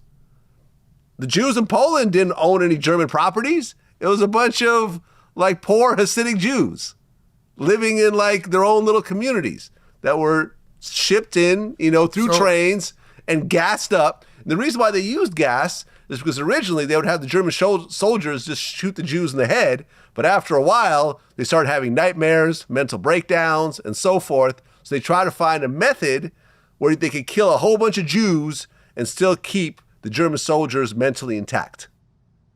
That's the bigger story. Because you had a lot of people wasn't with it. So the question to you is, and maybe I missed it, the outfit that Ye's been promoting, right? The Klan outfit? The Klan outfit. Okay. That's a American thing. That's not a German thing, right? I think so, yeah. But he was also wearing a swastika with diamonds. The swastika, we know that's a German thing, thing, right? So it's the symbolic, or what the swastika stands for is a thing that the Jewish community will have a problem with. And the actual suit is a thing that you would feel black people would have a problem with. Right. Right? So I feel like, and it's just me, I feel like Ye is antagonizing the people he think is in control of the music industry, something that and it's a little weird because how these same people had the music industry set up is what helped him grow to the stardom he's at today. Mm-hmm. I will admit to that, right? But now that he has a voice and he sees things the way he's seeing it, I think as a black man, he's kind of watering down with what that's supposed to stand for. It's like the police department. It's like the LAPD wearing blue and the sheriff department wearing red. And they like, yeah, we rocking red and blue bandanas and chucks, and this how we dressing like game. It kind of be like a slap in the face that the police department is dressing like street dudes. Kind of like that's what Ye is doing. I'm doing something that's an oxymoron to what I'm supposed to be doing. And I'm really saying, I'm gonna take ownership of what it is, and we're gonna make money. Now, I don't see black people buying the damn outfit. I haven't seen that. I don't know if it's even for sale, right? I think it's custom. Yeah, I think it's custom. It's leather. I don't know if they wore leather back in those days. I don't think hell yeah, He's got leather. Well, he also high grade. I mean, he also has like a white clan. It's leather too. That's leather too? This shit is leather, not leather, the real leather. I think all the Kanye fans should get one of those and walk down the street with them and see what happens. No, but see, now be careful what you say. Because if Ye calls upon that and you look up and it's a rally going on, you called it, Vlad. I called it? I wouldn't doubt it, bro. Right. This is Ye. He get to talking about freedom of expression and freedom of speech. And listen, watch this. We watched him do it. A Ye listening party. And you get in free if you come in the leather outfit. The clan outfit? You will look up, bro, and those people that's pro-Ye, you will have a whole stadium full of that. Now, I don't know which stadium will give him the contract to actually do that. Yeah, I mean, just burn a cross while you're at it. Why not? Just go all the way with it. Man, listen. Go all the way. Hey, listen, man. Listen, you do know, like, for example, I interviewed Dominique Wilkins, right? Dominique Wilkins, he had a cross burned in his front yard. I know. I was like, I'm puzzled. Like, what is this big bright light? So I go out the front door, and as I get to the front yard, there's a big cross burning in my yard. This is someone who's still alive. My people, this is not some old 1800s My shit. people from Tumasuma, Mississippi, do Iberia. I-20 Russell Road, I'm pretty sure. You know, my great-great-grandfather, Will McElroy, brought himself out of slavery, shot and killed the sheriff that tried to come on his land and say it wasn't his land. Did 10 years on the chain gang, came back, brought his wife out of slavery. So, you know, we done been through some things too, and we still own that land today. 500 acres of land still down there right now today that's built up. So I'm just saying, like, you can't underestimate Ye. Like, you look up with that album cover saying, hey, I'm doing a listening party. He been rented a dome out. And those people that go to the Yeezy site and order the outfit gets in free. And it comes signed with the Ye signature. And you been looked up and we have a whole dome like this. And only he could do it. Like, I'm going to ask you, Vlad, do you think he could pull that off if he requested that from his fans, him being who he is, the reach he has? I think he can pull it off maybe like in an Asian country somewhere, because he does shows in China and North Korea and stuff like that. You don't think nowhere over here? In America, a Klan rally that Kanye's putting together? No, it wouldn't be a Klan rally. It'd be a Ye rally. I think that maybe on private land, he can get like a big field. No venue is going to co-sign this. A venue will shut it down. When have you ever seen a venue control the attire of the people, of the onlookers? I think, what was the last show Kanye did in America? And even at the Mercedes-Benz, he didn't have some dope. There are some privately owned places out there who will get their bag. I don't know, man, but think about, like, for example. Do you think Ye could pull that off? Possibly.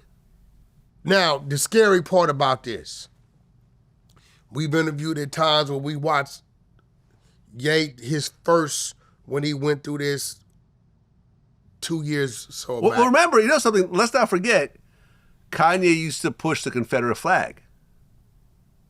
Remember that? It was on his merch and everything else like that. You're right about that. So this is not as shocking if you really look at the whole history of it. Confederate flag, swastika. Some people equate those two things.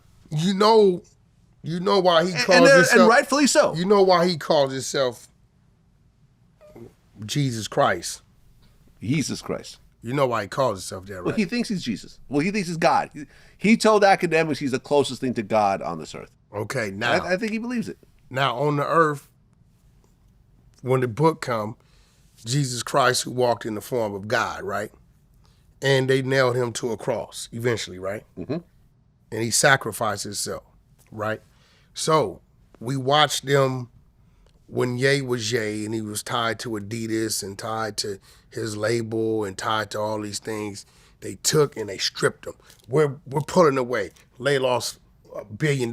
We're pulling away here another 500 million. We're pulling away and everybody like, yeah, he's going broke, it's over with. Then he got control of Yeezy where it's by itself. He got control of his catalog to whenever he does things, his fans, it just boosts the sales of things. He can sell his own merch on the Yeezy thing. So now he's sitting at 2.77 billion, but now nobody could pull away from him. It's all him. It's nothing else that they can strip from him but one thing. And what's the one thing they strip from Jesus Christ? His life. So that's the scary part about what he's doing, is he's willing to go to a point to where they like, we can't take nothing from him but his life. Yeah, I don't think anyone really wants to take Kanye's life. I know he's paranoid and so forth. But I thought about this because I went through my collection of shoes. I'd gotten rid of a bunch of my Yeezys. Like, I sold them and threw some away. I have a few pairs left. Why? What was the difference? Did they start feeling different? Did they fit different? I just realized that... No, because those were through Adidas. I know. So why? And I bought them and I liked them at the time. But now when I sort of look at him and I see what he represents now, the person he became, because at the time he wasn't that. At least I didn't know that. And... look, at the end of the day, whether you keep sneakers that you buy or you throw them away, it doesn't matter. What my point was when I started thinking about it is that where Kanye was when Yeezy was really, Jordan and Yeezy were kind of neck and neck in terms of cultural importance, right? With his albums all going #1. He dropped that Bully album on YouTube. It was up for a couple of days. It got a couple million streams, but that's pretty low for Kanye. If it got like 20, 30, 50 million streams, it would have been impressive. But it got like, I saw like 2.5, 3, then it got taken down. I feel that Kanye's reign of being at the top is in the past. And he's going to continue to have a fan base and he continue to put out clothes and so forth. No major corporation is going to do a major deal with him. Gap, Adidas, Nike, Louis Vuitton, all the Balenciaga, all these brands that worked with him. No, that's cool. And that's fine. I think that's backtracking for That's backtracking. But at the end of the day, if you want to make a global impact, you need a company like that behind you to get your stuff in every store. Man. No. You think that Kanye can get Yeezy in every retailer across the world like an Adidas? No, he can't. He can have a website. I think that and the website will do well. I think people across the world will order from his website. Not on the level that they would have 5 years ago. Well, they never ordered from him anyway. Well, I'm just saying, just ordering in general. Once Ye made them and passed them to Adidas, because Shopify, he was done with it. He lost his Shopify account because of the swastika shirt. And that was his main online presence. So now he has to find someone else. And will he be able to sell Nazi gear on that? Well, it's a site called Dystopia. Where they'll sell anything? Dystopia. They monetize. They do merch. It's a new site. People need to check it out. They monetize. They do merch. They'll pack and ship and design your merch. They'll do paywalls, right? They not discriminate with it. But, I don't know who what server they're on, but I know them as a company. They're not discriminating unless their server makes them take it down. But I think what they're going to end up doing is they might push Ye into being his own thing. Possibly. Because there's other radicals out there like him. They just don't have the voice that he had. Yeah, I mean, you got, what's his name? The crazy white dude, Jones. I'm surprised Ye hasn't found the black lady who inherited the Klansmen's headquarters down south, in the lawsuit. Alex Jones. Oh, yeah. Alex Jones. Now, Alex doesn't go as hard as Kanye. I believe Kanye was on Alex Jones' show, and Alex was looking at him crazy. When Alex Jones looking at you crazy? Yeah, I mean, listen. That's a moment in time right there. Hey, listen, some people on the other side thought Martin was crazy. Martin Lawrence? Martin Luther King. Oh, Martin Luther King. Okay. Like, brother, when they know that the law enforcement is working against you and they're going to be hand in hand with the local racists to beat you, spit on you, while they're letting dogs and fire hydrants loose on you, and you still put on a suit and some hard shoes, right? And walk that walk, people gonna think you crazy, but some people gonna think you dedicated. I think Ye's kind of dedicated to his cause. We can speculate what he's doing, what he's up to, what he's thinking, but only he knows what it is. Because one thing about Ye, if don't nobody believe in it, he's gonna believe in it, and that's why you brought thousands and thousands of dollars of Yeezy shoes. Yeah. Because although other people might have said they're ugly out on this, Ye still put them out, and they went. It was only one pair. One thing I seen didn't go. That was that last thing, like that long sock looking thing. Yeah. Right, that didn't do too well. But Right. one thing about him and one thing about our innovators of the world, they believed in them. Elon Musk got robots, he talking about going to hold the baby for 9 months, that you can look through and see the baby growing. Like, you know, it's... He's not actually talking about it. Right, it's crazy stuff. He's not actually talking. You're making that part up, but he is doing robots. No, I'm not making that part up. Robots that can hold babies? Yes, Google it. Elon Musk said this. Google it. He got the damn prototype and everything. All you need is the male semen and the egg, and they pop it in there and you watch the baby develop. Do you see it? Claims of Elon Musk is developing a surrogate robot are unfounded. There you go. Are unfounded. No, I just saw it this morning. That is the article. It's a rumor. Okay, but listen. No, it's a rumor. Huh? Creating, you only have, it's not even a robot. Creating any sort of machine that can mimic a womb is way beyond human science at this point. Bro, he's putting chips in the brain. That's different. That's easy. That's easy. Easier than a womb. Much easier than a womb. It's never been done. It's never even been worked on.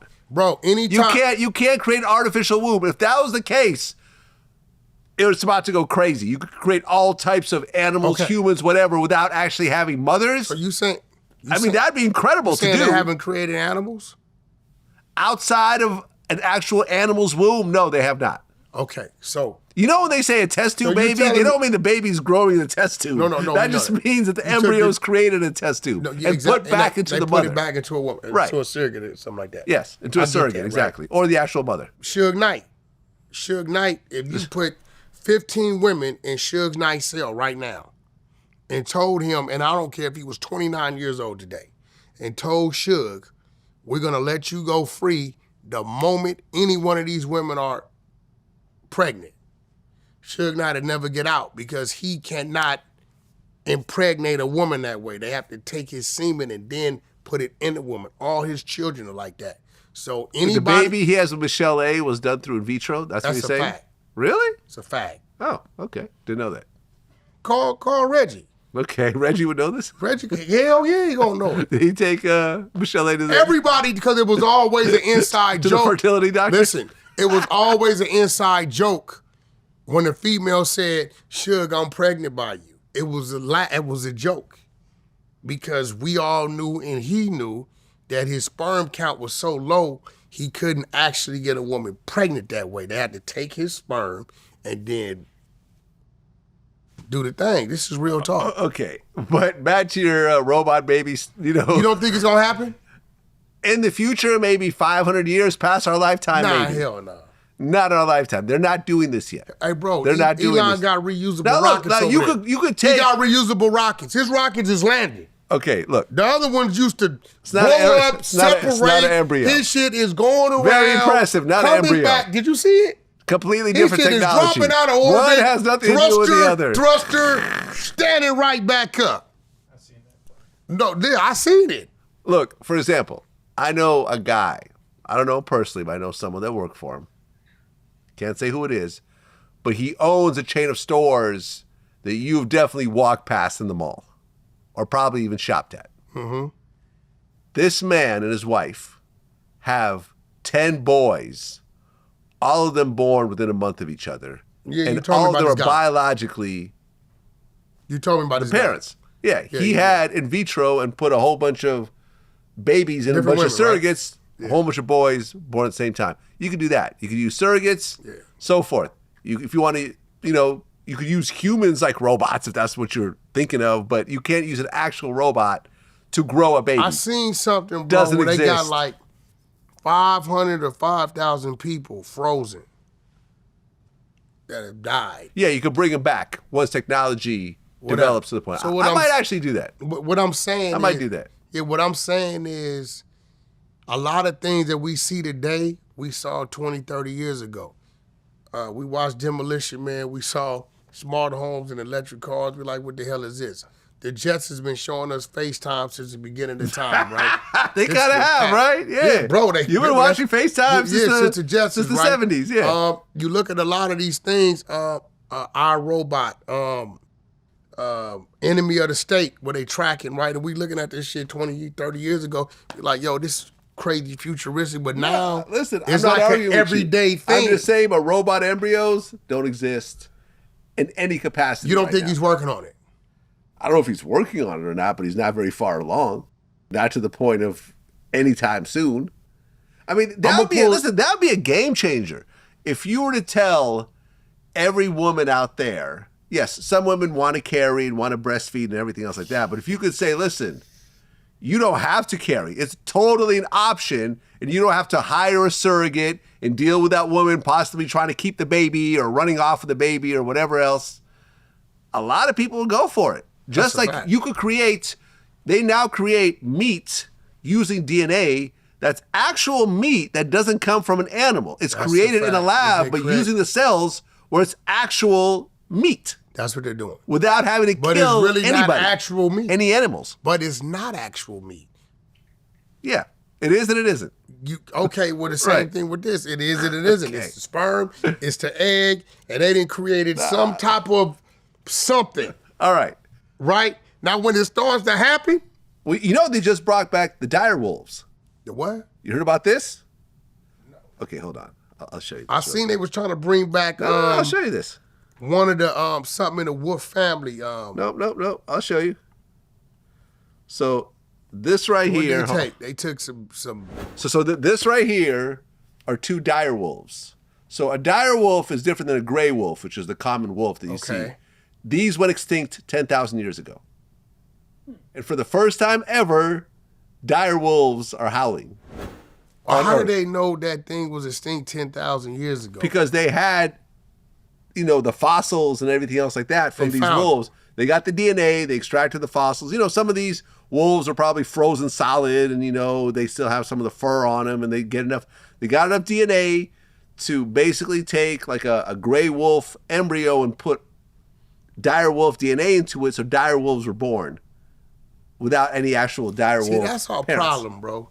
Because if the creator, whatever it may be, said it was time for this species to be over with 10,000 years ago, it's a reason why it was over with.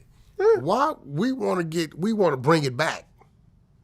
We gonna fuck around and bring some shit back that we can't get rid of. Hey man, listen, I hope. You know what I'm saying? I've been waiting. A fact, bro. I've been waiting.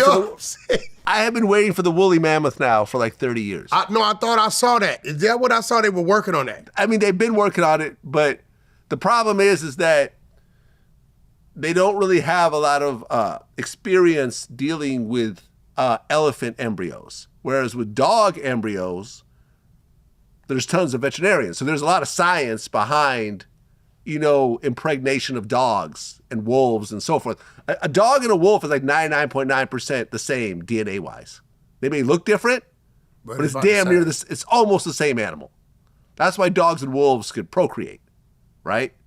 But with woolly mammoths, you have to work with an elephant, and there's just not enough kind of history and science behind it. So it's probably going to be next at some point, but they pulled it off with the wolves. If you get a big hairy elephant with tusks, there you go. There you go.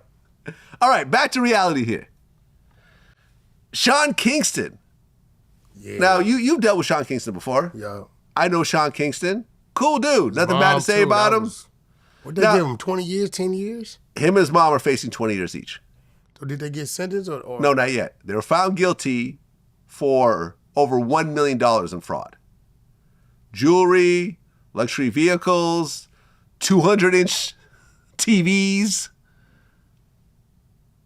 an Escalade worth $160,000, jewelry worth $480,000. What he was now the jewelry I used to hear about, but I would hear he would like have the jewelers come to the video shoots to use it, and then he just like disappeared on it. Not give it back. Yeah, I heard about that, but I didn't. No, I saw a picture of him with a 200-inch TV at his house, and those are one of the people that are actually filing charges against him. So what he just didn't pay him? I think he would try to game people up. Now, keep in mind, right? People don't know this because I'm friends with, the owners of the label that he was signed to originally, Beluga Heights, Zach Katz, Jonathan Rodham. Yeah. These are my friends. So I was around when he first got signed. I interviewed him early on. I knew these guys, everything else like that. Like when he first came out, his mom was in prison for identity theft. So he comes from this type of scamming background, unfortunately. So I think it was like, I don't know if you think it's normal because your mom does it, so you don't think it's necessarily a bad thing, but I get if you're, like, dropped out of high school, no real income, can't get a real job. All right, I'm just going to scam to try to pay my bills and so forth. But you're Sean Kingston, you have paid shows, you have hit songs, the industry knows you, respects you. Why go through that? Yeah, I never really got into his personal stuff. I used to see things popped up. I remember one day he was like repoing his cars on Sunset at the Standard. One time, I used to see stuff like that. I would hear stuff from jewelers, but was he just like getting stuff on like fake profiles, or was he getting stuff and then not paying it? Whatever it was, guilty. Facing 20 years, meaning that there was enough there to prove that he was scamming people. I mean, these are real victims because these are small companies. You know what I'm saying? Like an individual jeweler losing $500,000 in jewelry. So that's a major hit. Was that one piece, or did he just keep coming back, giving the dude jewelry? Yeah, I don't know. I'm not sure about the details, but facing 20 years, him and his mother. And his mother is obviously older, doesn't look like she's in great health. And I think he was like screaming for his mother and stuff like that because she's been to prison before, right? She has. They're going to give her more time than him. Oh. Because of her priors. Because of her priors. I just, man, like, I remember. Sean not built for prison. No. Really heavy. Yeah, he's not built for prison. Yeah. It's, he's a big kid. Yeah, I mean, he came into it when he was like 17. He's a big kid. He's a slick dude. You know what I'm saying? But he's a Jamaican or something? Yeah, he's Jamaican. Yeah, hence the name, Kingston. I mean, look, I remember, and I could talk about this because it's past the statute of limitations. Like, when I was a DJ and I was pushing mixtapes and I knew that I was doing copyright infringement and, the DVD stuff wasn't cleared, like, the property I had at the time was in my parents' name because I was worried about the feds potentially seizing it. I saw, I stopped when I saw DJ Drama getting arrested. And I saw his BMW being put on the tow truck and how they were seizing. You remember when they got K. Slay them? Slay had $1 million tab. Really? And what happened with that? He had to pay it. He paid $1 million. Hell yeah, he had to pay it. Wow. Remember, Slay was getting, I don't know how he was getting people shit before it even hit. Yeah. Slay was a savage with it, bro, but. Look, yeah. I just remember always looking over my shoulder, wondering if I'm going to get busted. So when Vlad TV started, I said, oh, finally, completely legal. I don't have to worry about anything. Everything is in my name. I pay everything I'm supposed to pay and so forth. Why go back to a life of looking over your shoulder when you're making legal money? I don't get it. But see, he's an artist. A lot of times that money slows down. It does slow down. Yeah, that's true. A lot. Oh, well. You have to reinvent yourself. Maybe your future is not as an artist anymore. Now you get your shows and you do them, but you transition to being a writer. You transition to signing artists. Like, to me, one of the cool stories in hip hop was somebody I actually know is Lil Baby. Lil Baby was still like a hot Chicago artist when he said, nah, I'm gonna go sign some artists. Let me go sign Juice WRLD. You know, let me go sign the Kid Laroi. In fact, Bloodhound Lil Jeff and now Bloodhound Q50 are both signed to Lil Baby. He knows what he's doing.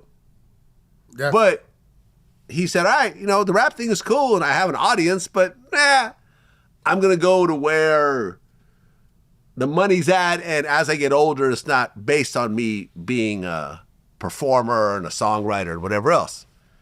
I don't see why Sean couldn't have done that. I mean, he was writing for Justin Bieber, wasn't he? Yeah, I mean, he did a lot for Justin. He was doing a lot, but I mean, you never know what a person's situation is, man. You know, I don't. You know, Sean never really did nothing. You know, he did his little quirky shit, but to know he looking at that type of time in the him being who he is kind of it's unfortunate. So you think he's gonna have a hard time in prison? Yeah, I believe so. You know, I will tell you this. Whatever Sean knew about anybody, he gonna use it. Oh, you think he's gonna start telling? That's a fact. And I don't know if we call it telling, because shit, Sean is he a civilian type dude to me. You know, you shouldn't have been doing nothing around him anyway. You know what I'm saying? Yeah. Well, listen, man, I've always been cool with him. Like, we saw it. I was at one of his house parties, maybe like 10 years ago, in Hollywood Hills. He was always a happy-go-lucky type of happy dude, always smiling, good mood. Yeah. Like, I hate to see it happen. Like, I'm not reveling in this in any capacity. I'm just wondering, how do you get to this point? To the point where you owe $1 million, and now your mom is getting busted.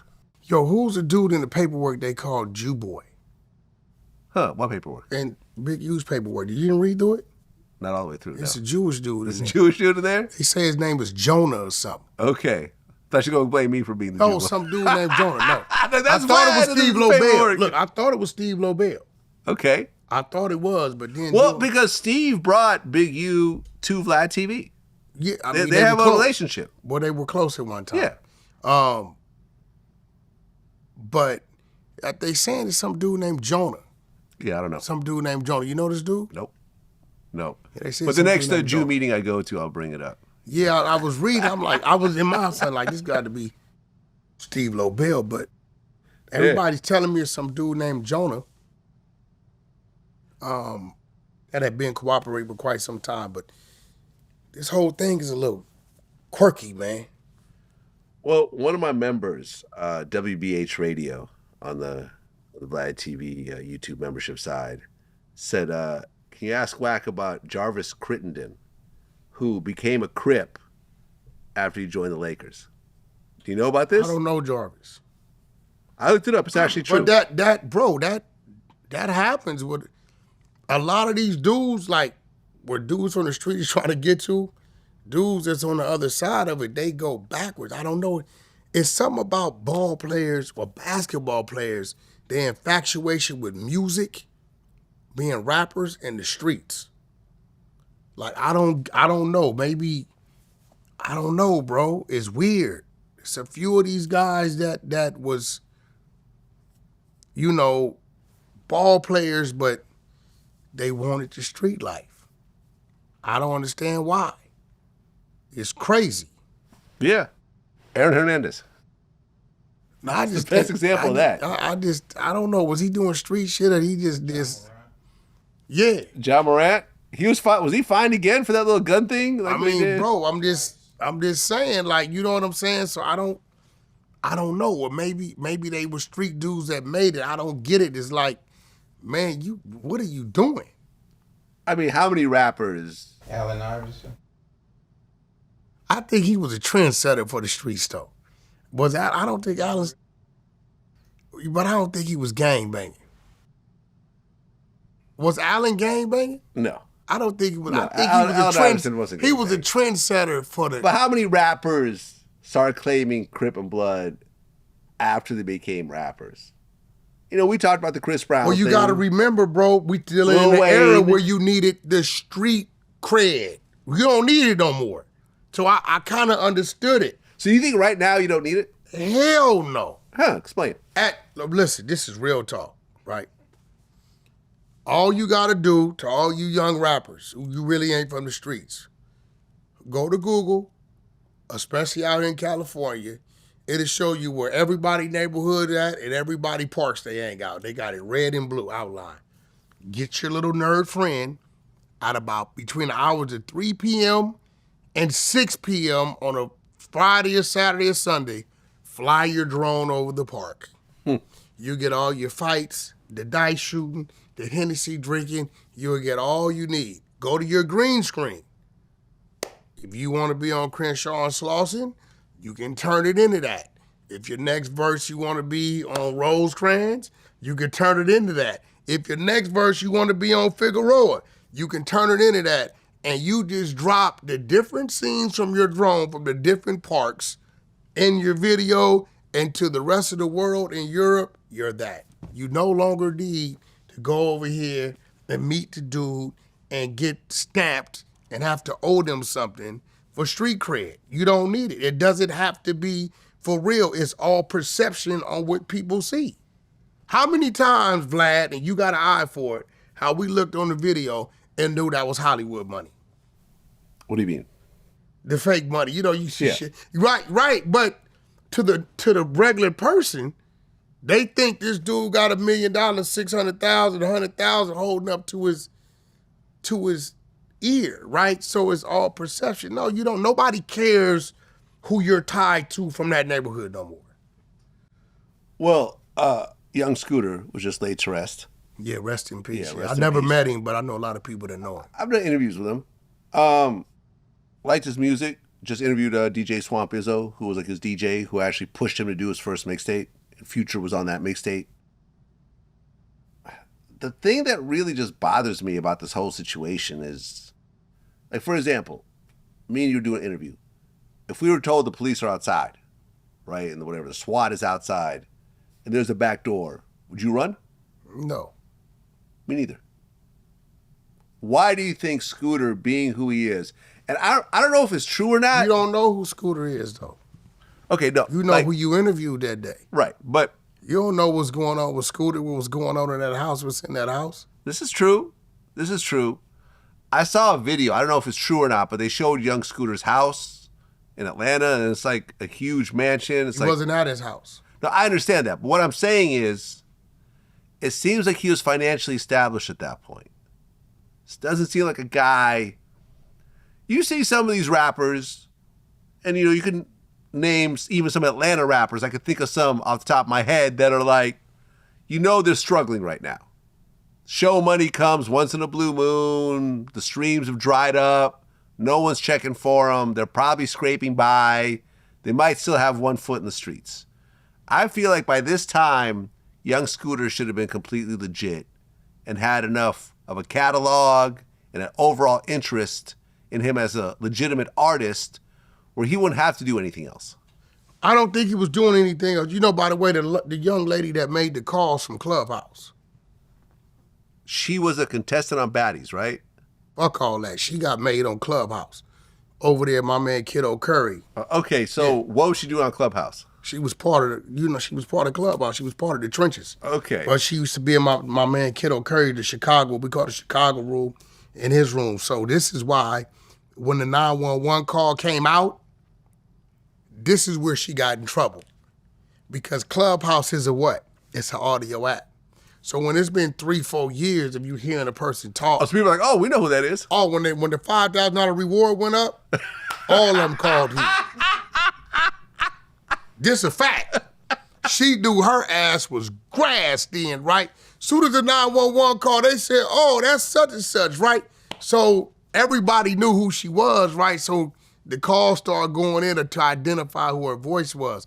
But when I first heard it, right, I told myself, I said, when they raided the house, did they find the girl and the kid in the home? No. I said, that's a disgruntled female mad at somebody over there who made a fake call, which is swatting. Yeah. Now, the thing about it is, I read cases with the gamers where the swatting led to a death, to a murder. And they giving somebody up to 20 years in the feds. Yeah, I actually looked it up. Right? I think it's like up to 10 years. No, bullshit. Listen, pull it up. Pull up gamer killed in swatting, right? You can pull it up. When it leads to a murder, it can lead up to 20 years. It wasn't a murder, it was a loss of life. You lost a life, right? Or a death. Now, in her situation, what she has in her favor, yes, she lied. She made up the story. Listening to it, she's adding to it as it goes on. Well, yeah, she's bloodied. They fired the shot. It's a kid in there as well, right? You start to, she's adding on to it. What she has in her favor is he ran, right? Another thing she has in her favor is that wasn't the individual she was lying on. Scooter just happened to be in the house. The other individual that she was pissed off at was somebody else in the house. Scooter happened to run for whatever reason. I don't know if he had warrants. I don't know if he was dirty himself. I don't know if it was things in that house that he thought it was a raid, because I guess when they opened the door, quite naturally, if you call the cops and tell them it's a woman getting beat, shots fired with a child involved, it's going to be a nice amount of law enforcement that showed. So I don't know if that triggered him to run.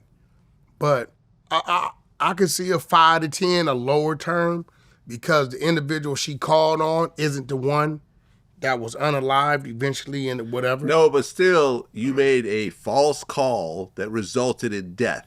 Yeah, but think you about can't it. It wasn't the death of the person. No, but it doesn't matter, though. Yes, it does. I think it doesn't. It does. It does. Okay, look. It wasn't on Scooter.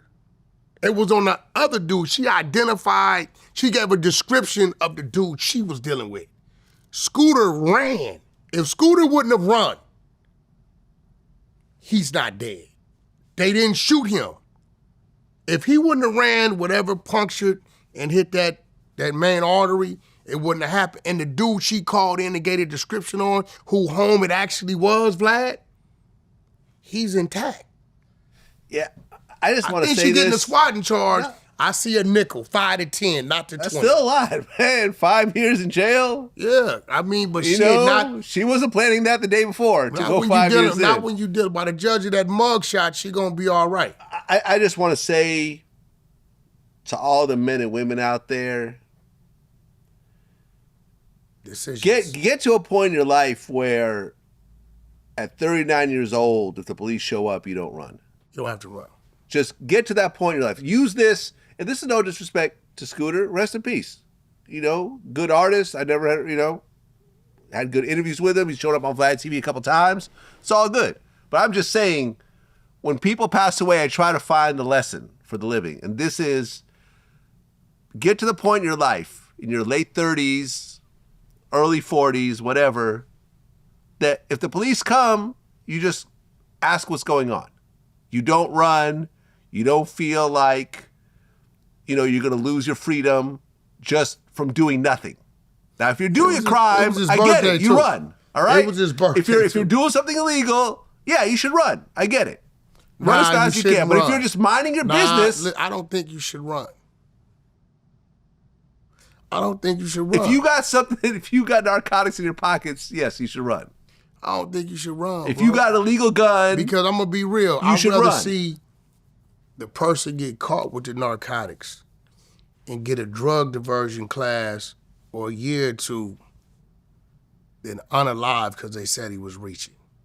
Yep. Ain't no coming back from being unalive. Yeah. You know what I'm saying? Like, sometimes when you're dealing with these situations, it's best to just face what's in front of you, because you get to run in and I done seen people hit by cars. Now you're in a wheelchair for the rest of your life. I done seen people get shot. You know what I mean? Sometimes you got to just kind of like deal with it, because in this situation, let's say they would have found something in the house, and then the investigation led back to it was a false call, like a swatting call. So now they really didn't have no probable cause to be in the house. So you got to throw it all out. You get what I'm saying? You know what I mean?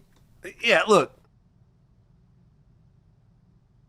I mean, the whole thing is sad, man. And I remember I went on Twitter and said, this whole thing sounds suspicious. I've never heard of anyone dying from trying to jump over a fence. Then all these people start responding, like paramedics are like, this is actually not as rare as you think. Like you puncture your femur, like no, it's that artery. Yeah, like that artery, like you cut that. They're like, we've actually seen this multiple times. This is, you're almost 40. You're jumping fences. You're not in the best shape. No, you gotta remember your adrenaline is pumping. Your heart's pumping. Your blood's pumping. Yeah, you get dragged. Like if you puncture that I've seen people shot in the leg. It hit that artery in the leg.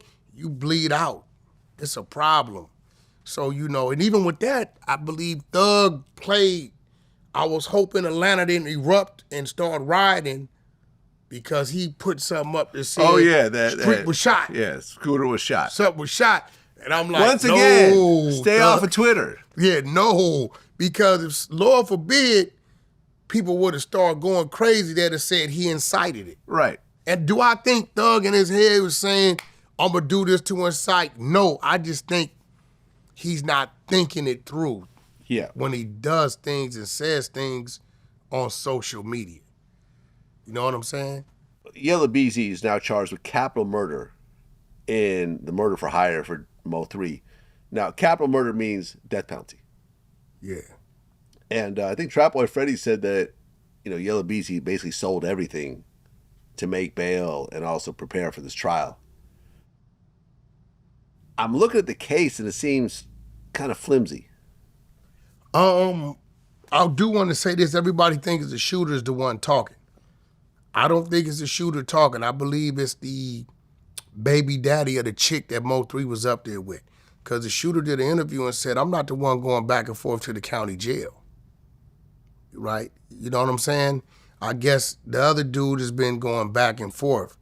I don't know. I'm hearing things that dude got caught with a cell phone and there was some interaction, some transactional stuff in that. I don't know what's pinpoint Yellow Beezy to be the one to say he paid the hitman. They're saying he pulled a certain amount of money out of his bank account. Yeah, they say he pulled out $40,000 out of his account. And I'm thinking like, that's not really that uncommon for someone like a Beezy, honestly. Well, this is what's gonna happen. They're gonna go through his account history. And they're gonna see, is there a time where he pulls out 20, or pulls out 15, or pulls out 30. If he has a pattern of that, that'll work for him. Well, but if he doesn't have a pattern of it, yeah, but it might work against him. You can't just say you pulled out some money. Obviously, it's for the hit. Come on, like strip clubs, jewelry stores, clothes. You're giving money to your friends. You're giving money to your girls, or your side chicks, or whatever else. You're gonna have to have. Like I like having cash around. Like I'll have a few thousand cash just lying around just to have. I've pulled out 5, 10, 20,000, 40,000. No, that's a fact. I remember I bought a watch. I pulled out 70,000. Like this happens when you have money in your accounts. Guess what? You could have went and provided a receipt for the watch, right? This is true. You're gonna have to get people to come to court on the capital murder if it's truthful to say, yeah, he gave me 12,000 or 10,000. Yeah. It's gonna be hard to get people to come lie and play with that. You get what I'm saying? If that's not what happened on a capital murder. So it's very serious. Damn. It's been like 5 years, right? Mo3 got killed? Years? 2020, 2021? 2020, yeah, 5 years. You're 5 years. So for that to come back and bite him. And he just came off of rainwater loss. $350,000, that civil suit. Wait, so who lost? With rainwater, Mo3's manager. Who did he sue? Yellow Beezy. For what?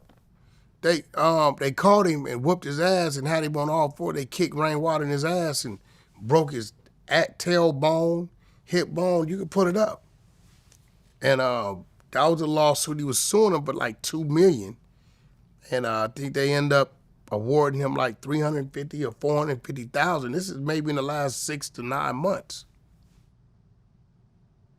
Beezy's too talented for all this shit, man. Like, he actually is a dope rapper. He actually has great songs. I remember he had a song with Pharrell not too long ago. Like, people are fucking with Lil Beezy. To be out here thugging it out. Well, again, this is 5 years ago. I believe he might have been still signed to L.A. Reid back then. He was doing well back then.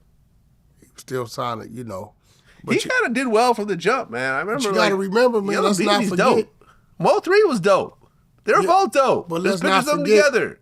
Yellow Beezy crazy to me. Yellow Beezy got hit up like 7-8 times. He got shot up. That's true. So, you never know what's behind that. Not saying this is behind it, but it was things going on in the streets, bro, to where, where a man is trying to, sometimes defending your life requires a life. You understand what I'm saying? Especially, that's one thing about Boosie. Boosie, he tell you, if you're a rapper, you got to leave where you from. Yeah. Or they gonna try to kill you. Yeah, the Hypnotized with Hatred interview. Yeah. You got to leave where you from. And he's totally correct. Capital murder. Yeah. Sounds scary, doesn't it? Yeah. Especially in Texas. Yeah. Well, listen, he's out on bail. He got his bail lowered to $750,000, which is great. Put down 10%. Sell off some jewelry, do some shows, do some music. You're out. You can't travel probably. Capital murder means that you're house arrest. That's okay. Better than Dallas jail. Way better. You just keep making money and so forth, and yeah, man. Hopefully he can beat it. But it's just sad that I don't know. I mean, almost reminds me of the Lil Durk situation. Another murder for hire case over a rap rival and so forth. That I'm gonna be right. I don't believe Lil Durk paid nobody to kill nobody. So he's gonna get off? I mean, I don't know. I'm not saying that. I'm just saying I believe that the situation he's in, and I could be wrong, I think it's coming from him looking out for somebody prior to, just on the strength. I believe this individual got caught up in something and used that as a way out of his situation to say, all right, he paid me this to do that. I believe that's what it's going to come down to. I believe the individual that's saying Lil Durk paid him to do something, I believe that's just money's Lil Durk genuinely gave this individual just looking out for him. You get what I'm saying? Yeah, I mean, look, because he told the world he gave this man this money when he got out of jail. He gave him this money. Like, you don't tell the world you gave a person some money that you paying them to do a hit, right? But if you genuinely looking out for somebody and like you home, you just did a stretch, here you go, it's all love, welcome to the team, right? And then later on, this dude gets caught up on another situation and he like, yo, yeah, I was there and that's what that money was for. It's kind of a hard pill to swallow. But yeah, you're talking about OTF Jam. Yeah, you know what I'm saying? Because he publicly said what he gave to do, why he gave it to him. You get what I'm saying? So it's like you don't tell people you gave somebody some money when you paid them to do a hit. You get what I'm saying? A person come home, bro, here go 20, 30, 40, 50 racks, and really that ain't no money. When you coming home, it's enough to go get you a spot, some clothes, a little bucket, and have about 10 grand in your pocket to figure it out. Let's just be real, right? If you don't go fuck that off on jury, right? Yeah. You know what I mean? So then later on, you get caught up in this situation, and then they put you over in this situation, because King Von, let's keep it real, that ain't nothing they had to have a meeting understanding about. It was a bunch of different people from a bunch of different circles that if they seen certain people was going to react to that anyway, right? This wasn't an isolated Lil Durk issue.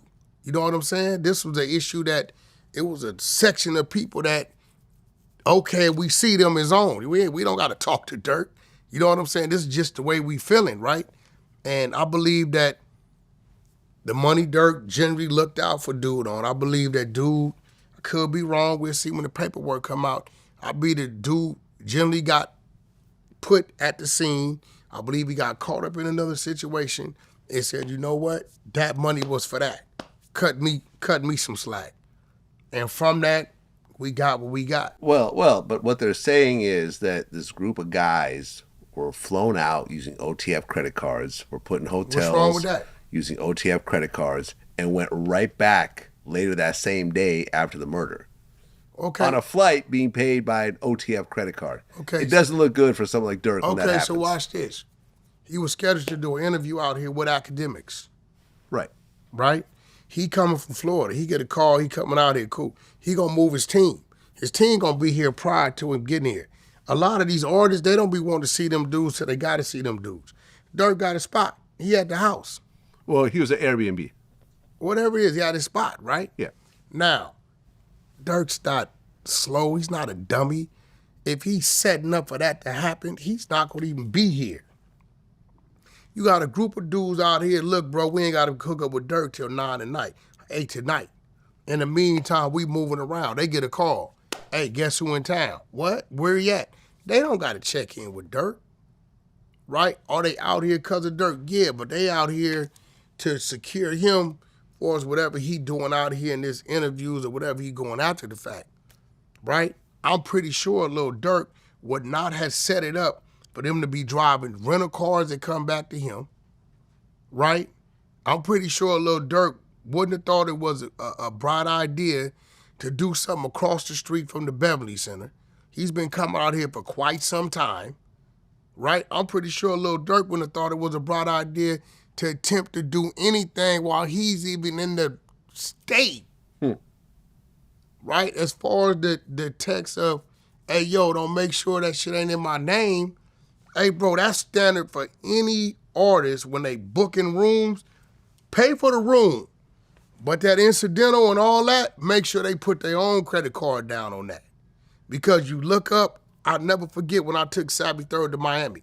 I took him down there with his pops and about 7 of his homeboys, put him in the suite in the Fountain Blue.